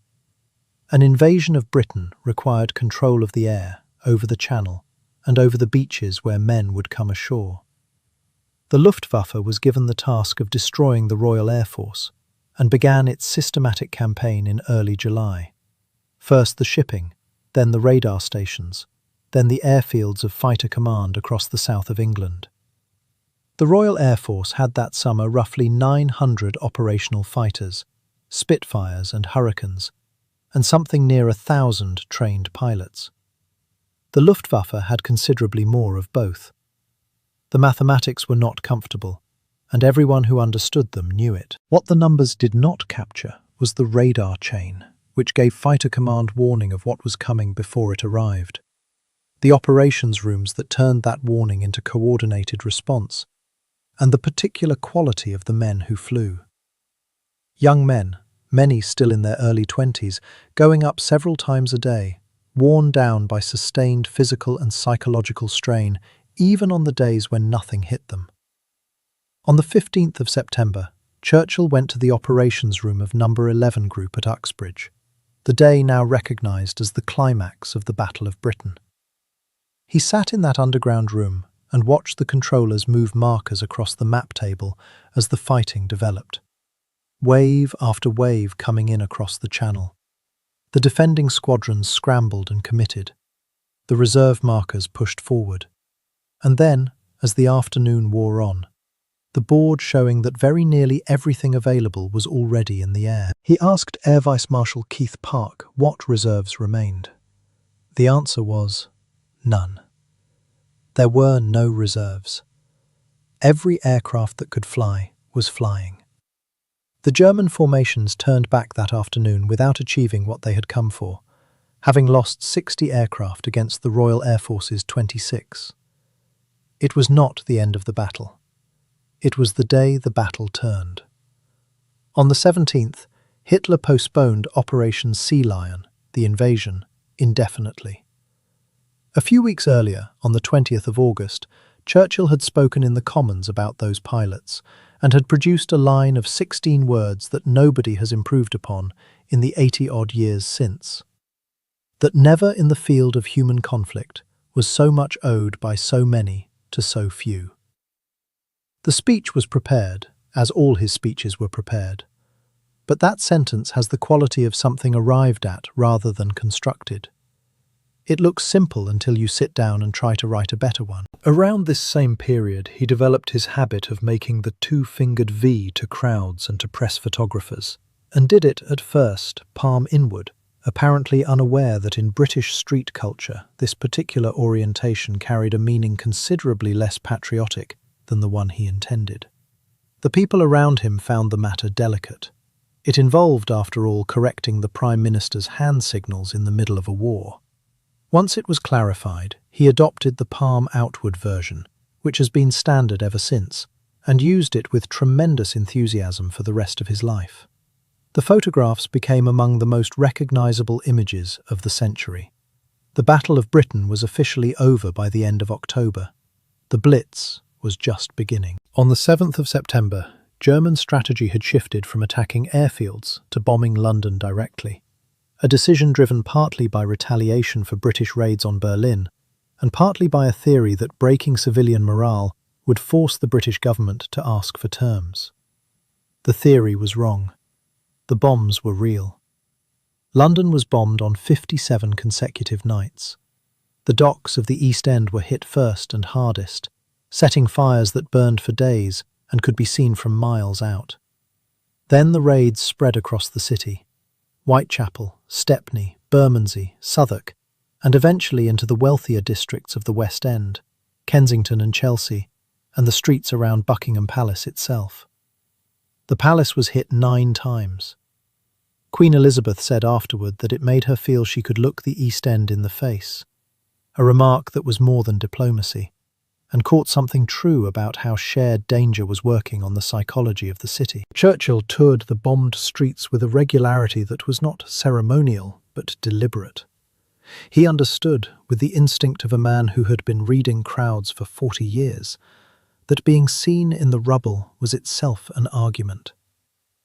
A Prime Minister who walked through the wreckage the morning after a raid and showed no sign whatever of being beaten was telling the country something about the expected response. He wore his siren suit, the one-piece zip-up garment he had designed for his own convenience, and wore with total indifference to how it looked, and carried his stick and his cigar. And on several occasions he wept at what he found. The weeping was real. He felt things at a depth his public manner sometimes hid, and he was not performing grief for cameras. He was a man of genuine sentiment who had learned to use it rather than bury it. He would come into a street where the houses had been flattened overnight, where people were picking through what was left of their possessions, and they would recognize him and call out to him, and sometimes cheer. What passed between them in those streets was not manufactured. He was moved by their endurance. They were steadied by his presence. Both of those things were true at once. The underground cabinet war rooms beneath the Treasury became the operational centre of government through the worst of it.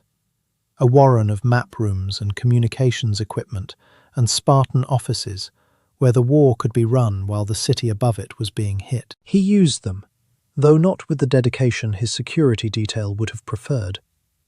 He had a great fondness for watching raids from high places, rooftops, terraces, the roof of the annex building where he increasingly worked. Attempts to move him somewhere safer were largely unsuccessful. He found the spectacle absorbing, which was not the reaction anyone had hoped to manage. In November, the bombing spread outward. Coventry was devastated on the 14th, its medieval cathedral destroyed along with much of the city centre. Then Plymouth, Bristol, Southampton, Liverpool, Birmingham. The raids moving across the industrial and port cities through that winter and into 1941. Something near 43,000 civilians were killed across the whole of the Blitz, about half of them in London. Morale did not break. German intelligence had predicted that it would, and was wrong, and almost every analyst since has confirmed as much. The bombing produced fear and grief and exhaustion and enormous anger. It did not produce a wish to surrender, and it generated no popular pressure on the government to seek terms. If anything, it did the opposite, a consolidation of purpose, a hardening toward the only outcome that could make the suffering mean anything, which was winning. He understood this about the British public better than almost anyone alive, because he had been listening to them and reading them and speaking to them for 4 decades. He understood that they were not simply receiving courage from his speeches. His speeches, at their best, were finding words for something the country already believed and could not quite say. That is the thing about a leader and a people in a crisis of this kind. It is not a transmission running one way, from one man out to millions. It is closer to a conversation, conducted in public, about what sort of people they are and what they are able to bear. He broadcast on the wireless in a voice that had become, by the winter of 1940, one of the most recognizable sounds on earth, heard not only in Britain, but in the occupied countries of Europe, on sets hidden from German patrols, and in the United States, where the question of whether America would come in remained entirely open. Each broadcast was built with the same care as a speech to the Commons, delivered with the same worked rhythm, and heard by people for whom the simple act of listening was itself an act of resistance. Outside, the city burned and was repaired and burned again. Inside the war rooms, on the maps that covered the walls, the shape of the thing was beginning to show. Britain had survived its worst moment. What came next would be harder in different ways, longer, far vaster in geography, and dependent on alliances that did not yet exist. He had held the line through the first and most desperate phase. The next phase would require him to build something, rather than merely refuse to let it fall. He had known from the first weeks of his premiership, while France was still fighting and the summer's outcome was still unwritten, that Britain could not win this war by itself. Survive alone, possibly. Hold on, resist, make the occupation of the island too expensive to attempt. but actually to defeat Germany, to break the military machine that had crossed Western Europe in 6 weeks, required resources Britain did not have and could not manufacture out of its own soil. It required the United States. So he set about obtaining the United States with the same systematic energy he brought to every problem that genuinely mattered. Franklin Roosevelt was in his 3rd term as president of a country whose public opinion was firmly against involvement in another European war. The wounds of 1914 to 1918 were no less raw in America than in Britain, and a powerful isolationist movement gathered around the America First organization, and figures such as Charles Lindbergh was arguing loudly and with considerable popular support that Europe's wars were Europe's business, and that sending American boys to die in them again served no American interest worth the price. Roosevelt understood perfectly well that German domination of Europe was a strategic threat to the United States. He also understood that moving faster than his public would allow could destroy his presidency and possibly his party with it. Churchill had been writing to him since September of 1939, when Roosevelt, addressing the newly returned First Lord of the Admiralty, proposed a private channel outside the ordinary diplomatic machinery. Churchill seized it and kept the correspondence running through his first months in Downing Street, with a frankness and an intimacy that was partly sincere and partly very deliberately cultivated. He understood that the personal thing mattered, that Roosevelt was not a calculation to be solved, but a man of particular character who needed to know and be known by the person asking for his help. In January of 1941, Roosevelt sent his personal envoy, Harry Hopkins, to Britain, ostensibly to assess the situation, functionally to take the measure of Churchill and report back on whether this was a man who would keep fighting or a man who would eventually find a reason to come to terms. Hopkins was spare and direct, an Iowan who had spent his career in social welfare and held Roosevelt's complete trust. He arrived expecting to find a beleaguered government making the best of a bad business. What he found instead was Churchill running at full intensity, radiating a certainty about the eventual outcome that was either genuine or a performance so good that the difference could not be located. Hopkins concluded it was genuine and said so. His dispatches from London moved the internal American calculation in ways no formal diplomatic note could ever have managed. The Lend-Lease Act was signed into law on the 11th of March 1941, authorizing the President to lend or lease war materials to any country whose defense he judged vital to the security of the United States. It was a creative piece of legal architecture, designed to deliver enormous practical assistance while technically preserving the fiction of neutrality. Britain could receive weapons, ships and supplies without paying at the time, the debt to be settled in some form afterward. Churchill called it the most unsordid act in the history of any nation, and the choice of word was careful. Not the most generous. Unsordid.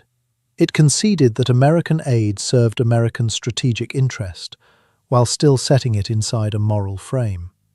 Then, on the 22nd of June 1941, Germany invaded the Soviet Union. Operation Barbarossa put 3 million German troops along a front running from the Baltic to the Black Sea, the largest military operation in history to that point, aimed at destroying the Soviet state inside a campaign that German planners expected to take between 8 and 12 weeks. Churchill had spent much of his political life warning about the dangers of Bolshevism, and had actively worked in 1919 to strangle the Soviet state in its cradle. None of that mattered now. He had told his private secretary the evening before that if Hitler were to invade hell, he would find occasion to make a favourable reference to the devil in the House of Commons. His broadcast the following night was entirely consistent with the sentiment. Britain would give all possible assistance to Russia and to the Russian people. The reasoning was pure strategy, stated without decoration. Any nation fighting Germany was Britain's ally. The ideological character of that nation was a separate question, for a separate time.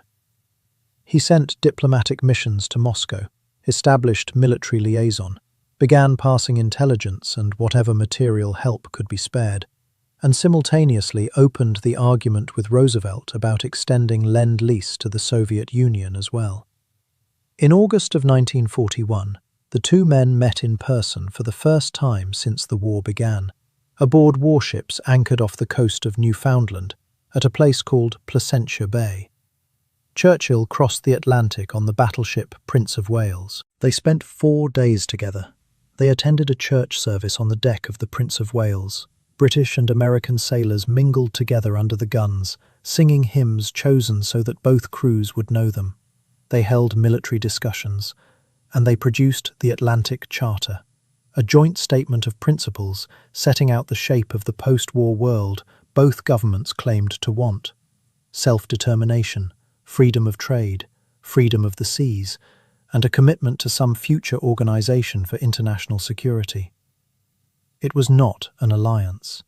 Roosevelt was in no position to offer one, but it was a public alignment of two nations' values and intentions, and it carried real symbolic and diplomatic weight.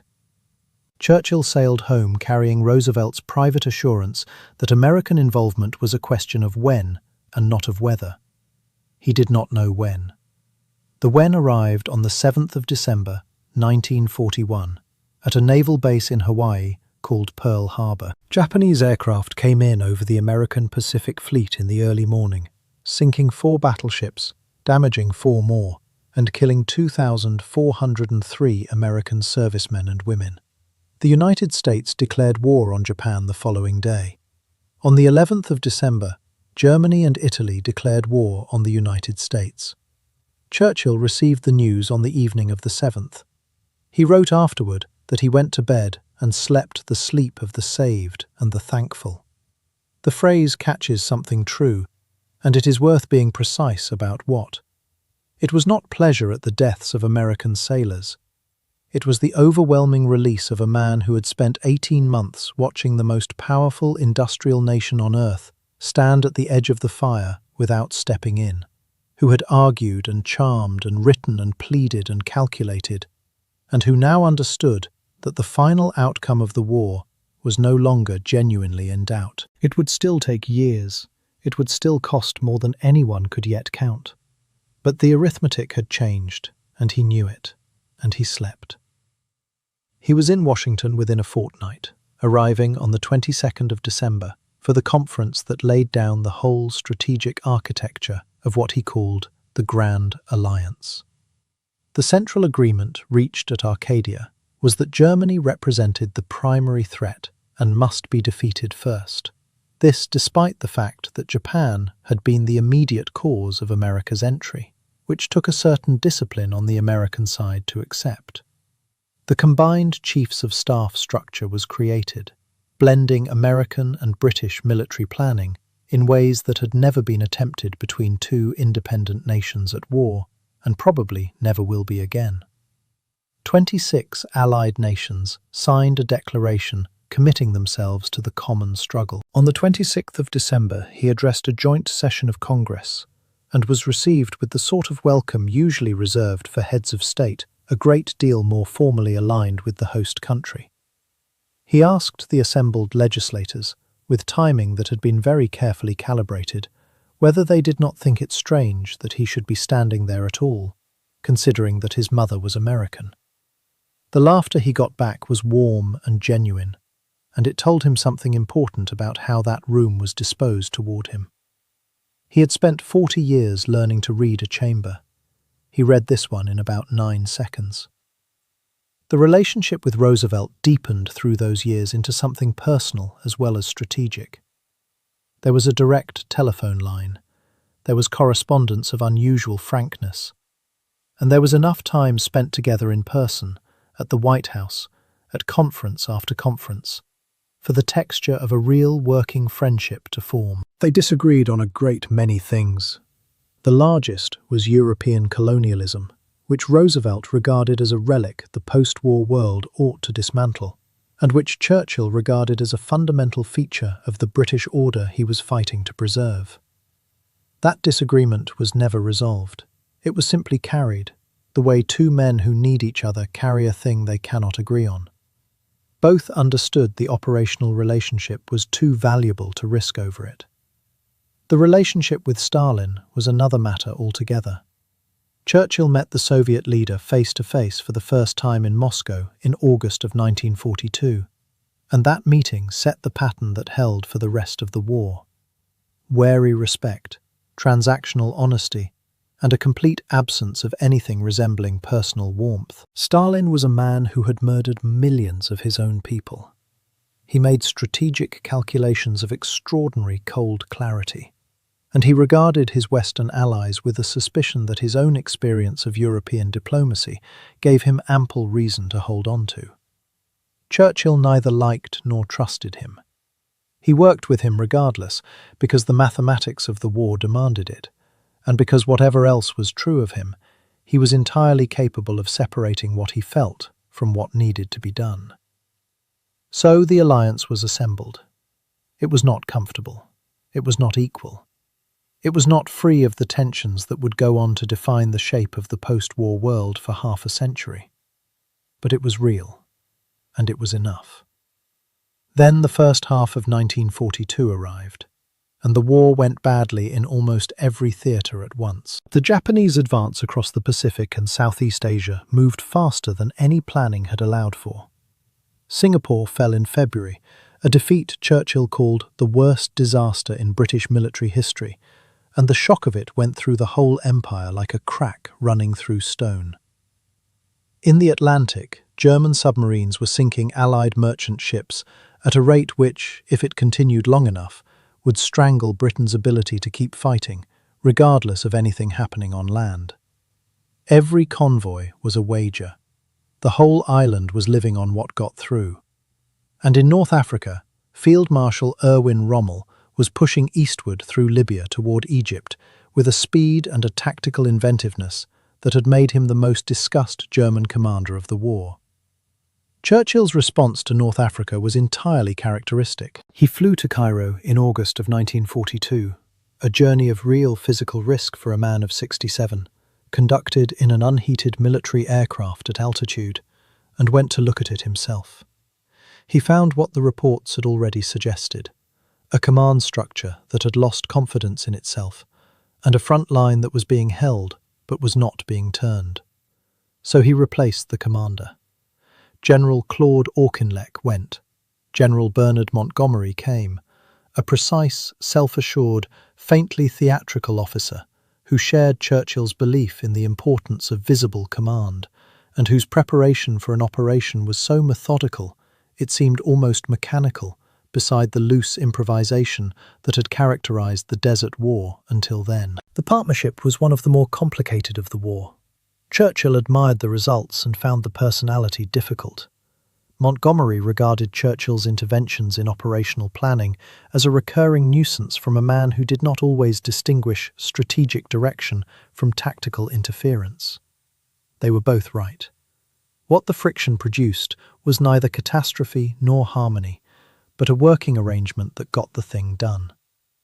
At El Alamein, between the 23rd of October and the 4th of November, Montgomery's 8th Army fought one of the most meticulously prepared set-piece battles of the entire war.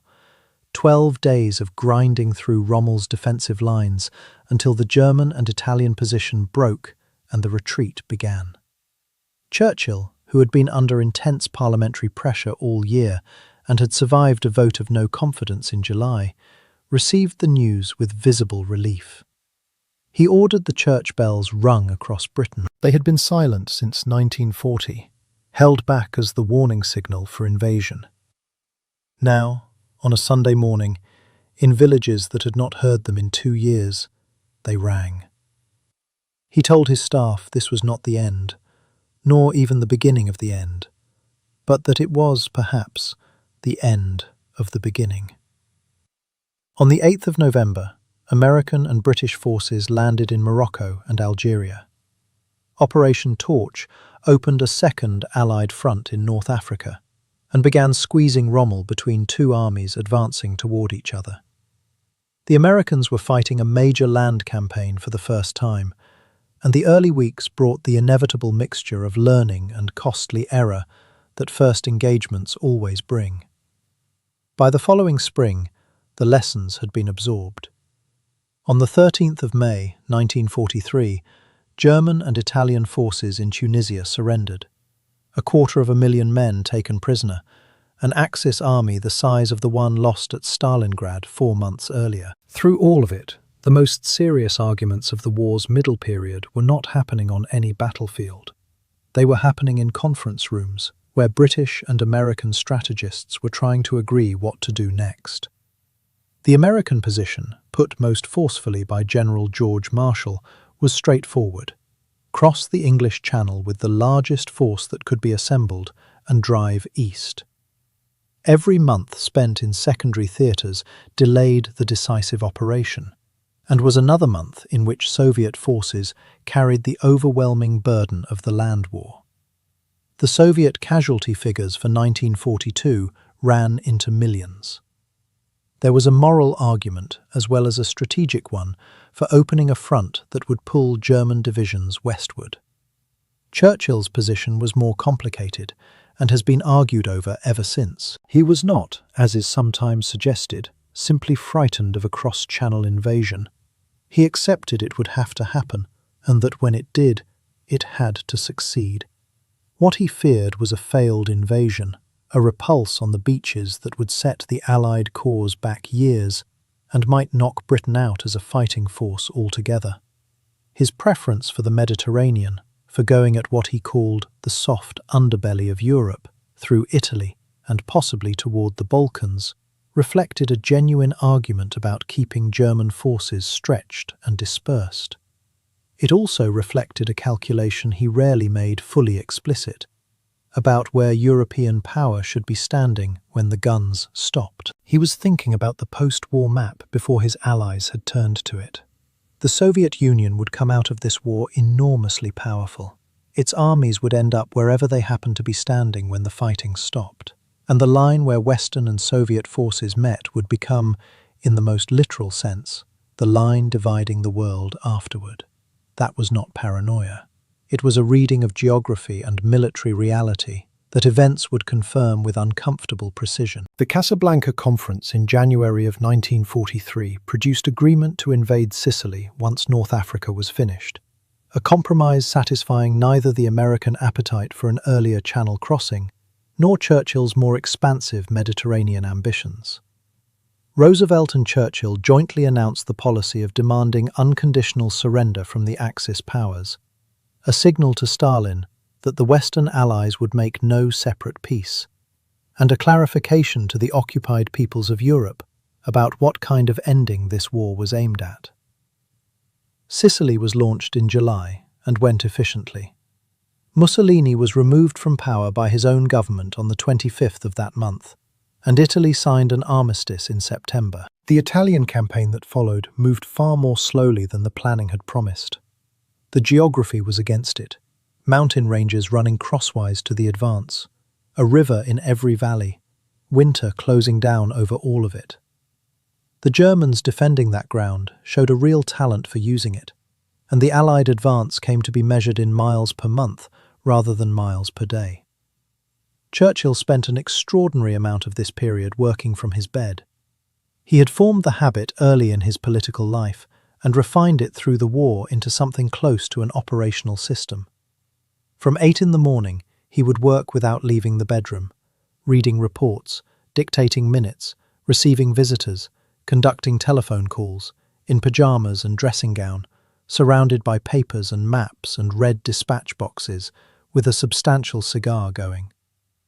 His senior advisors, General Alan Brooke, the chief of the Imperial General Staff above all, learned to conduct some of the most significant strategic discussions of the war from positions ranging between standing respectfully near the Prime Minister's bed and perching cautiously on the edge of it.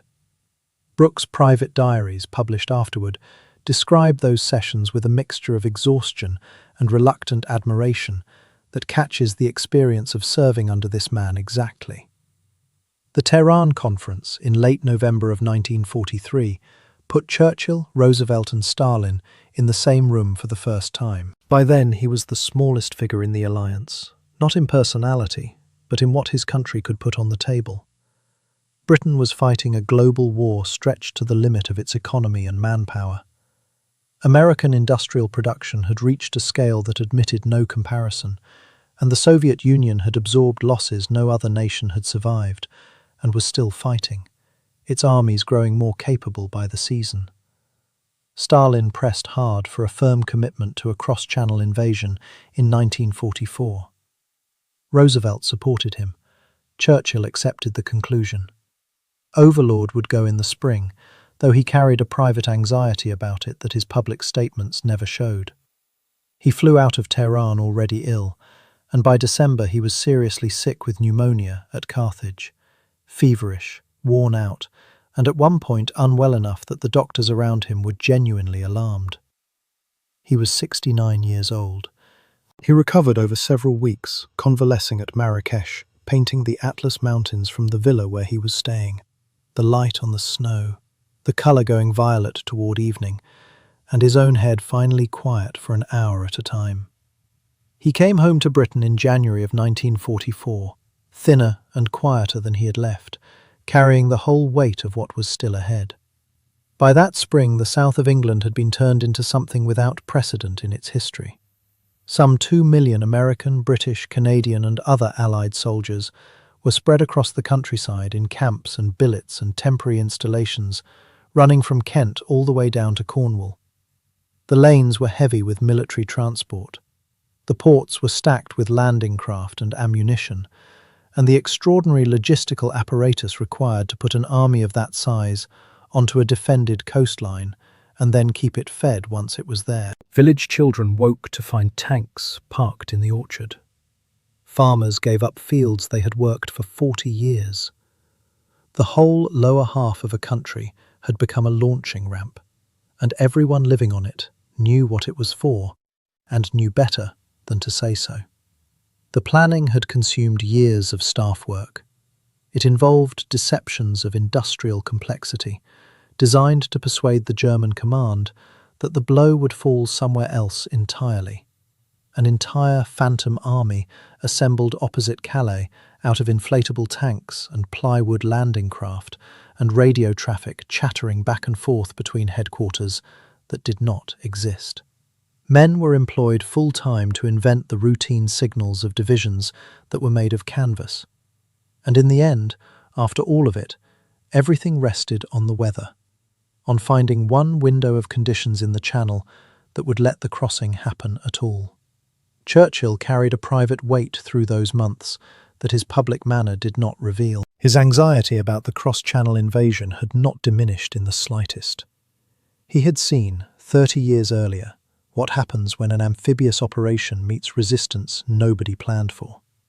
He had watched men pinned under high ground on a peninsula in the Aegean for the better part of a year. And the scale of what was intended for Normandy made Gallipoli look small. He said privately that he saw the beaches running with the blood of the young men he was sending there. He had approved the operation. He believed it was necessary. He could not stop his mind from constructing what failure would look like. Whether that long reluctance of his had delayed the invasion by a year that need not have been lost, or had bought the year in which it could actually succeed, is one of the arguments about him that never quite closes, and both sides of it are arguing from the same set of facts. He also tried, with considerable persistence, to watch the landings from a ship. He argued that his presence in the Channel on the 6th of June was not merely his right, but his responsibility, that a Prime Minister who had directed this war for 4 years was entitled to witness its decisive operation from somewhere close enough to be real. His military staff opposed him. He was unmoved by his military staff. Then King George VI intervened, with the observation that if Churchill were going, then he would go too, seeing no reason why the Prime Minister should be exposed to risks the King was not sharing. That argument worked, in the way that very few arguments with Churchill ever worked. It did not persuade him. It removed the option. Nobody on earth was going to permit the king to cross the Channel on D-Day morning, and Churchill could hardly go himself, having just been used as the reason to keep the sovereign at home. So he watched the reports come in from Downing Street. The landings found footing on all 5 beaches. The casualties were serious on Omaha, where American forces met the strongest prepared defences on the coast. But across the whole front, the operation had done what it needed to do. It had established itself on the Normandy shore. The Atlantic Wall, on which Germany had spent enormous resources and an even greater quantity of propaganda, had been breached in a single morning. Within a week, more than 300,000 men were ashore. The breakout from the beachhead took longer than the planners had hoped. The country behind those beaches is the bocage, a landscape of small, dense fields divided by ancient earthen banks grown over with hedge, some of them older than the Norman conquest, each one a ready-made defensive position. It funneled infantry into narrow lanes and cancelled out the Allied advantage in armour almost entirely. German resistance there was tenacious and expensive through June and into July, measured in yards, in single fields, in individual farm buildings changing hands twice in a day. The decisive break came in late July with Operation Cobra, an American offensive that punched clean through the German line and let the armoured columns out into open country at last. After weeks of hedgerows and yards and single fields, the maps in the war rooms began to change quickly, the markers moving across whole districts in a day. In London, for the first time since 1940, men who had grown used to measuring the war in what they had managed to hold on to began, cautiously, to measure it in ground taken. He had already been across to see it for himself. In the middle of June, 10 days after the landings, he flew to Normandy in a small aircraft that put down in a field behind the front and walked on beaches where the fighting had happened the week before. He examined the German positions. He spent the afternoon with the Allied commanders, and he came home energised and full of questions and suggestions, which General Brooke, who had gone with him, recorded in his diary with the usual blend of admiration and quiet exasperation. By August, the German army in Normandy had effectively collapsed, the bulk of its strength trapped in the Falaise pocket and destroyed there. Paris was liberated on the 25th of August. Churchill flew over in September and walked down the Champs-Élysées beside Charles de Gaulle. That relationship had been one of the more demanding bilateral exercises of the entire war. Mutual respect, mutual irritation, and a French leader who refused absolutely to be treated as anything less than the full representative of a great power, whatever his material circumstances happened to be at the time. Churchill found him impossible. He also understood that de Gaulle was right about very nearly everything that mattered concerning France's place in the world afterward, which made the impossibility somewhat easier to carry. In October of 1944, he flew to Moscow and proposed to Stalin what became known as the Percentages Agreement, a rough division of post-war influence in the Balkans and Eastern Europe, sketched on a half-sheet of paper during a late-night session. Romania, 90% Soviet, 10 British. Greece, 90 British, 10 Soviet. Yugoslavia and Hungary split down the middle. Bulgaria, 75% Soviet. He slid the paper across the table. Stalin looked at it and made a tick with a blue pencil. The paper stayed on the table between them, and nations that had no representative in the room were on it. Churchill expressed ambivalence about that document afterward, whether it had been wise, whether it had been moral, whether it described the post-war world he actually wanted. Yet in December, he went personally to Athens and intervened directly in the Greek civil conflict, supporting the royalist government against communist forces, in a manner entirely consistent with the percentage he had agreed in Moscow, and deeply controversial both at home and in the American press. The Yalta Conference, in February of 1945, brought the three leaders together for the last time. He was by far the most diminished of them, in the sense that only arithmetic measures. Britain had fought the longest and was the most exhausted. American industrial and military power had grown to a scale that made every other participant a junior partner in the closing phase. Roosevelt was visibly unwell at Yalta. The photographs show a man who had aged sharply in a matter of months. He died in April, 10 weeks after the conference ended, and the loss struck Churchill with a personal depth that appeared to surprise him. The two of them had begun as correspondents and had become, somewhere in the middle of it, friends. Historians have gone back and forth over that half sheet of paper ever since, whether it was a cynical carve-up of other people's countries or a realistic attempt by the weakest of the three great powers to salvage something in a region where Soviet armies were already standing and nobody else's were. It is possible, and perhaps necessary, to believe both things at once. Germany collapsed through April. Soviet forces came into Berlin from the east, while American and British forces pushed in from the west. On the 30th, Hitler killed himself in his underground bunker, while Soviet troops fought through the streets over his head. Germany's unconditional surrender was signed on the 7th of May, effective at midnight. The 8th of May was Victory in Europe Day. Across the continent that morning, there were people coming up out of cellars into ordinary daylight, and camps being opened, and roads full of human beings walking home in whatever direction home had been. The scale of what had happened was not yet countable, and would not be countable for years.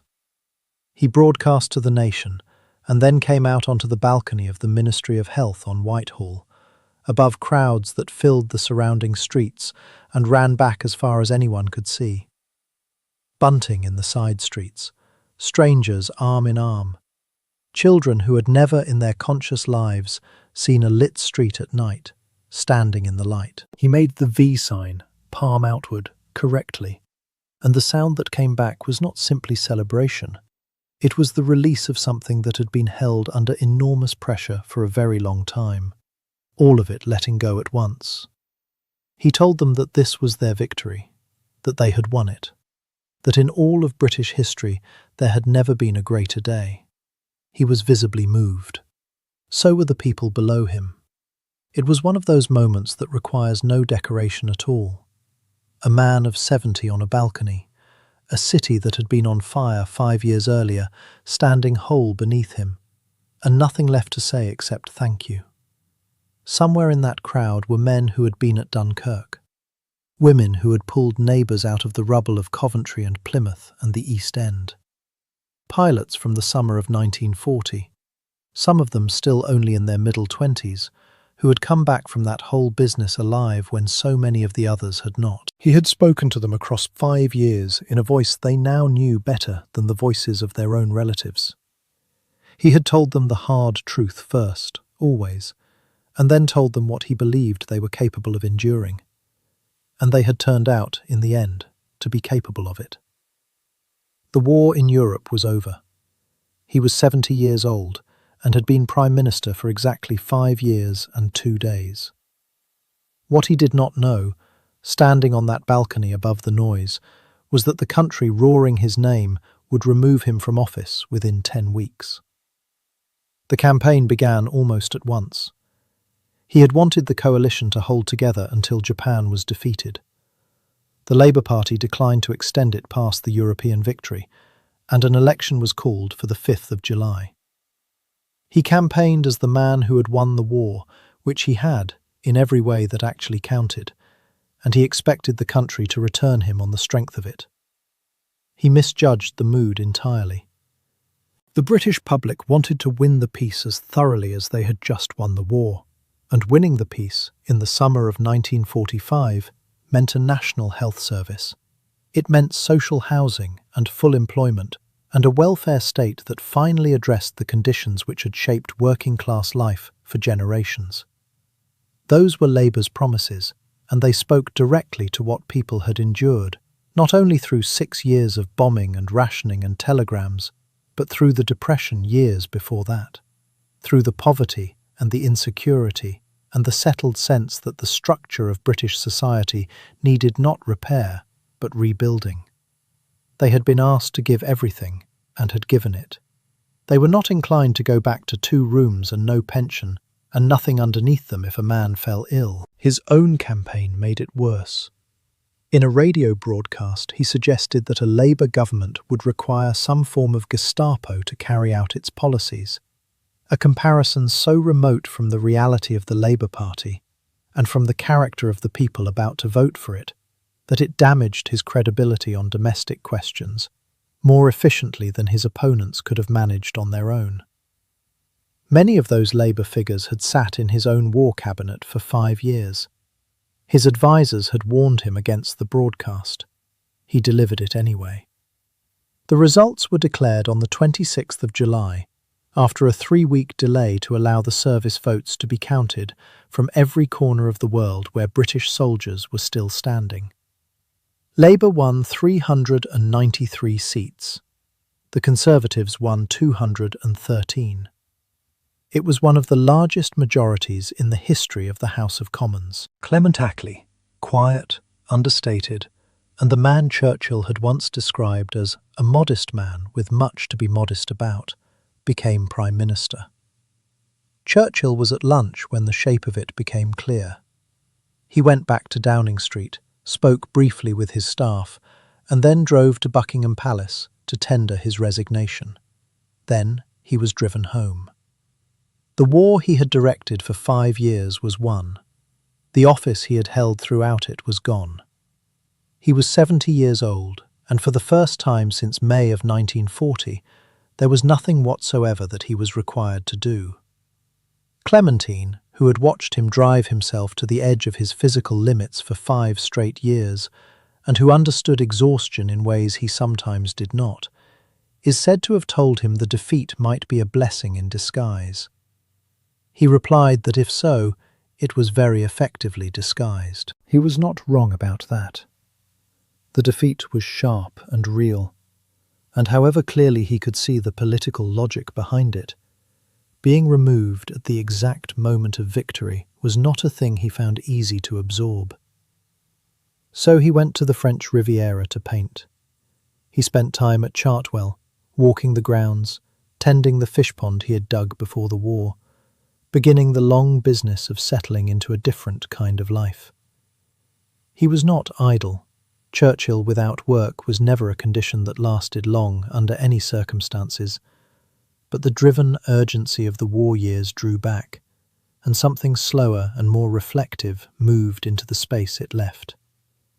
And the world he had helped bring into being was already arranging itself in ways that confirmed his oldest anxieties. The Soviet Union was consolidating control across the Eastern European countries its armies had liberated or occupied, depending on the frame you chose to apply. The governments emerging in Poland, Romania, Bulgaria, Hungary, and Czechoslovakia took their direction from Moscow. The line between the Soviet sphere and the Western one was hardening into something that looked permanent. On the 5th of March 1946, he travelled to Fulton, Missouri, in the company of President Harry Truman, and gave a speech at Westminster College that defined the shape of the next 4 decades. He told that audience that from Stettin in the Baltic to Trieste in the Adriatic, an iron curtain had come down across the continent. Behind that line lay all the capitals of the ancient states of Central and Eastern Europe: Warsaw, Berlin, Prague, Vienna, Budapest, Belgrade, Bucharest, and Sofia, and all of them were now subject to Soviet influence in a form that could not be reconciled with the freedoms the war had been fought for. It was not universally welcomed, in Britain or in America. There were people who felt it needlessly provocative, that the Soviet Union deserved more credit as a wartime ally, that he was manufacturing a new conflict before the old one had properly been put away. In Moscow, Stalin called it a call to war. Churchill's answer was that he was describing what was already happening, and that the alternative to describing it plainly was to let it proceed unacknowledged, which would make it worse rather than better. The history that followed suggested his reading of Soviet intentions was closer to the truth than the optimism of the men who objected to it. 6 months later, in Zurich, he gave another speech, arguing for the creation of a United States of Europe, a vision of unity that would make another continental war structurally impossible by binding the nations of Europe into shared institutions. It was a remarkable thing for a man who had spent his career defending British sovereignty. It also contained a significant ambiguity. He appeared to see Britain as the sponsor and encourager of European unity, rather than a member of it. Britain would support integration from the outside, keeping the Empire and the United States as its primary orientations. The Europeans who went on to build the institutions he had described in Zurich drew rather different conclusions from that speech than he seems to have intended, a confusion that would echo through British politics for the remainder of the century and past it. And he wrote, "The Second World War ran to 6 volumes and something near 2 million words, an account of the conflict composed by its central British figure and simultaneously history, memoir, and argument. It was researched with a team, drafted and redrafted in the manner he had used since Harrow, and published in volumes appearing between 1948 and 1954. They sold enormously. Serialized in newspapers on both sides of the Atlantic, translated into many languages, and read by audiences who wanted both the history and the particular experience of receiving it from the man who had stood in the middle of it. They were also, inevitably, a version of events shaped by the man holding the pen, something later historians spent a great deal of energy noting and correcting. As a literary and commercial enterprise, though, they were extraordinary, and they did a great deal for a bank balance that had never entirely recovered from the 1930s. Indian independence came on the 15th of August, 1947. He had opposed it for years. He had argued against Indian self-government through the 30s with a passion that isolated him further from the mainstream of his own party than even the German question managed. And he had gone on opposing it through the war, when raising the matter seemed to him particularly ill-timed. He watched the transfer of power with a grief and an anger that he largely kept to himself. The empire had been the organizing principle of his understanding of the world since he was a boy, in a house built to celebrate an English victory over France. It was the structure through which British greatness had been maintained and expressed, and it was now beginning a dissolution that would continue through the 1950s and 60s until very little of it was left. He was born into the high noon of that empire, and he lived to see the evening of it. Historians still argue about how much of his later reputation should be weighed against the views he held on this, and it is not a question that resolves cleanly, and it should not be made to. He returned to office sooner than many expected. Labour's majority fell to single figures in the February election of 1950, and when Attlee called another in October of 1951, the Conservatives came back with a working majority. Churchill was appointed Prime Minister for the second time on the 26th of October, 1951. He was 77 years old. The second premiership was quieter than the first in every dimension. The existential emergency was gone. The decisions were real enough, but set beside what he had carried between 1940 and 1945, they carried a different sort of weight. He was older and slower, and more prone to the periods of withdrawal and low spirits that his staff had learned to recognise, and that he had always called his black dog. He kept working. Minutes, visitors, cabinet meetings, the machinery of a government. But the pace was not what it had been, and everyone around him could see the difference, even on the days when he could not or would not. King George VI died on the 6th of February 1952, at only 56, his health worn down by the war years and what followed. Churchill had developed a genuine affection for that king, who had been so suspicious of him at the beginning, and had come to trust him completely. He took the news hard. He told the cabinet that the king had walked with death, as though death were a companion he was not afraid of. And then he threw himself into supporting the new reign of Queen Elizabeth II, with a loyalty that was constitutional and also entirely sincere. He was 78 when she was crowned on the 2nd of June, 1953, and the photographs of him in his ceremonial robes at Westminster Abbey show a man who had lived long enough to watch a whole arc of history close. Born under Victoria, standing now in the Abbey while a young queen was anointed, with the gaslight and the horse-drawn cabs of his childhood as far away as the Napoleonic Wars had been from his father.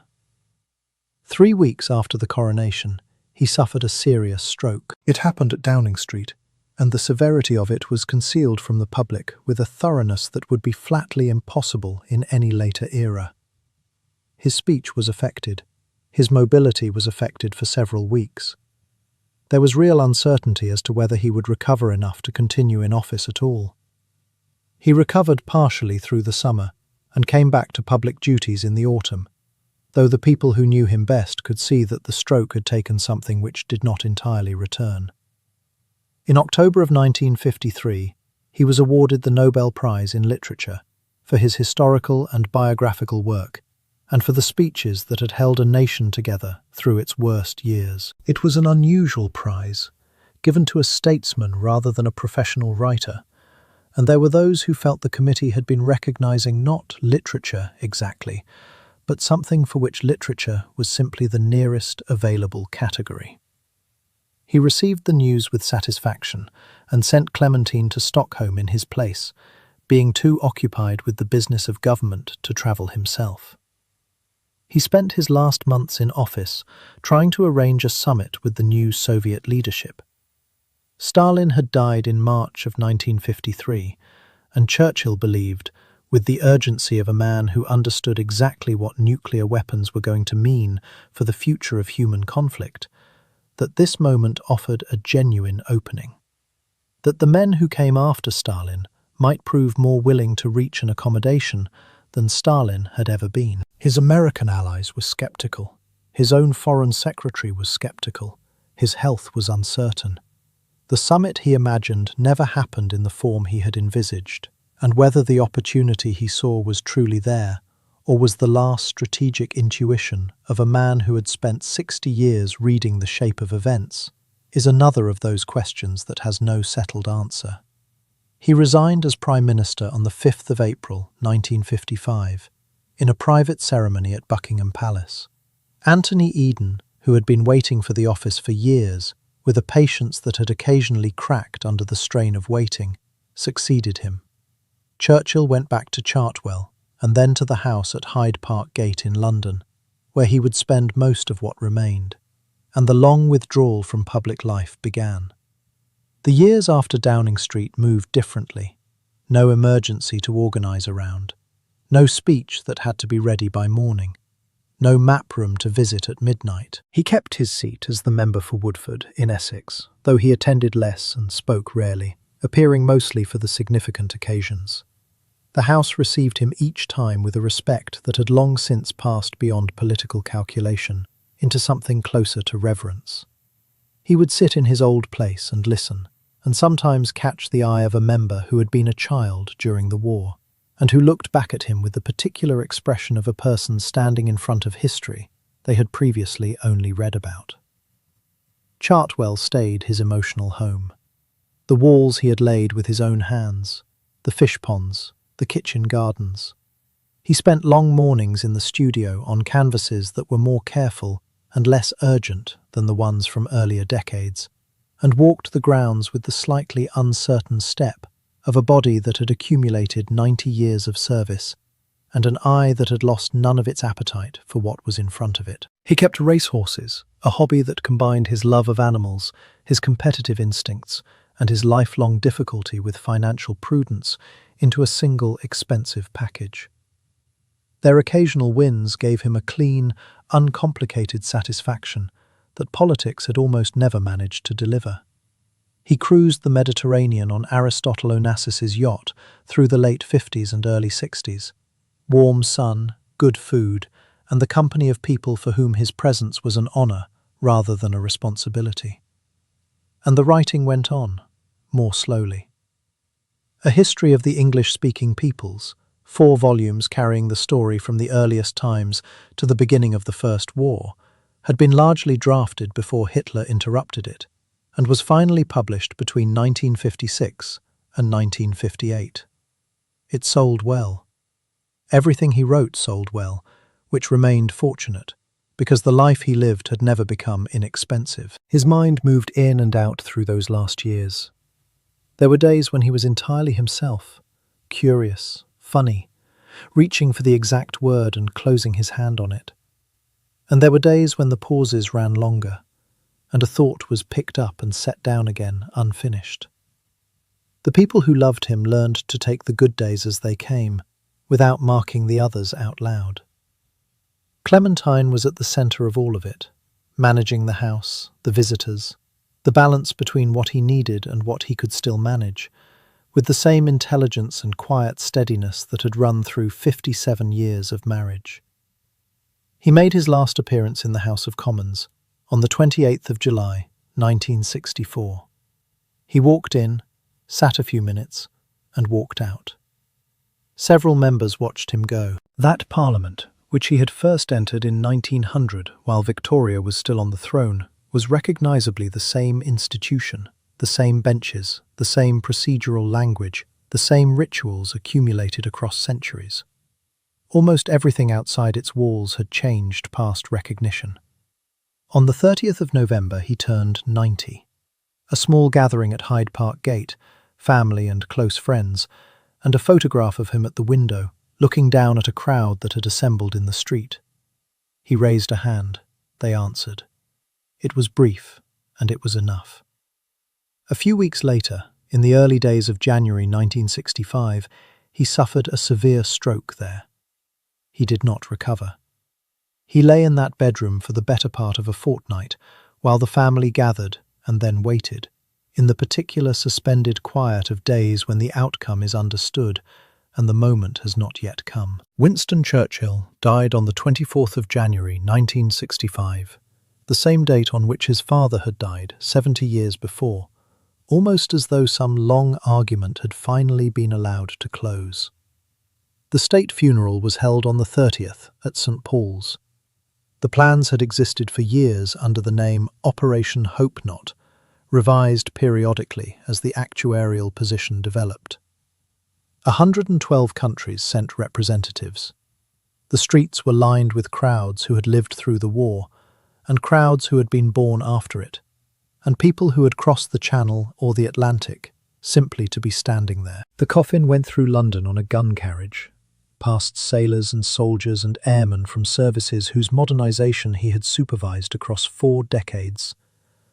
And as the barge carried him along the Thames, the great cranes on the dockside dipped their arms as he passed, a gesture nobody had rehearsed or requested, made by working men on a cold morning which has outlasted almost every official element of that day. Then a train from Waterloo, out through the winter fields, to the village of Blenheim in Oxfordshire. So let the story rest there, where it began. He lies in the churchyard at St. Martin's, under a simple stone carrying his name, his dates, and nothing else at all.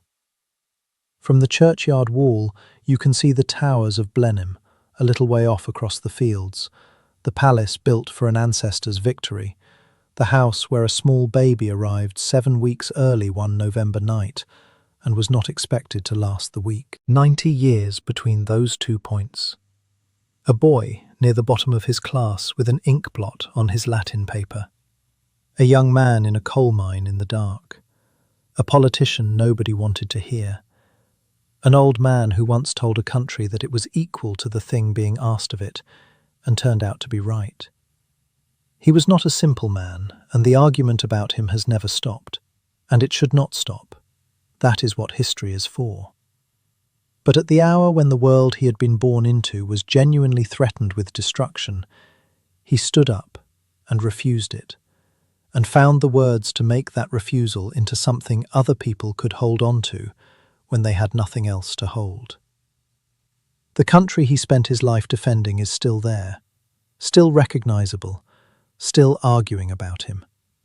And that is where we leave him tonight, in a quiet churchyard, in the flat winter light, with the fields lying still all around, and the palace visible in the distance, and everything, finally, wonderfully, finished. Let your body settle now.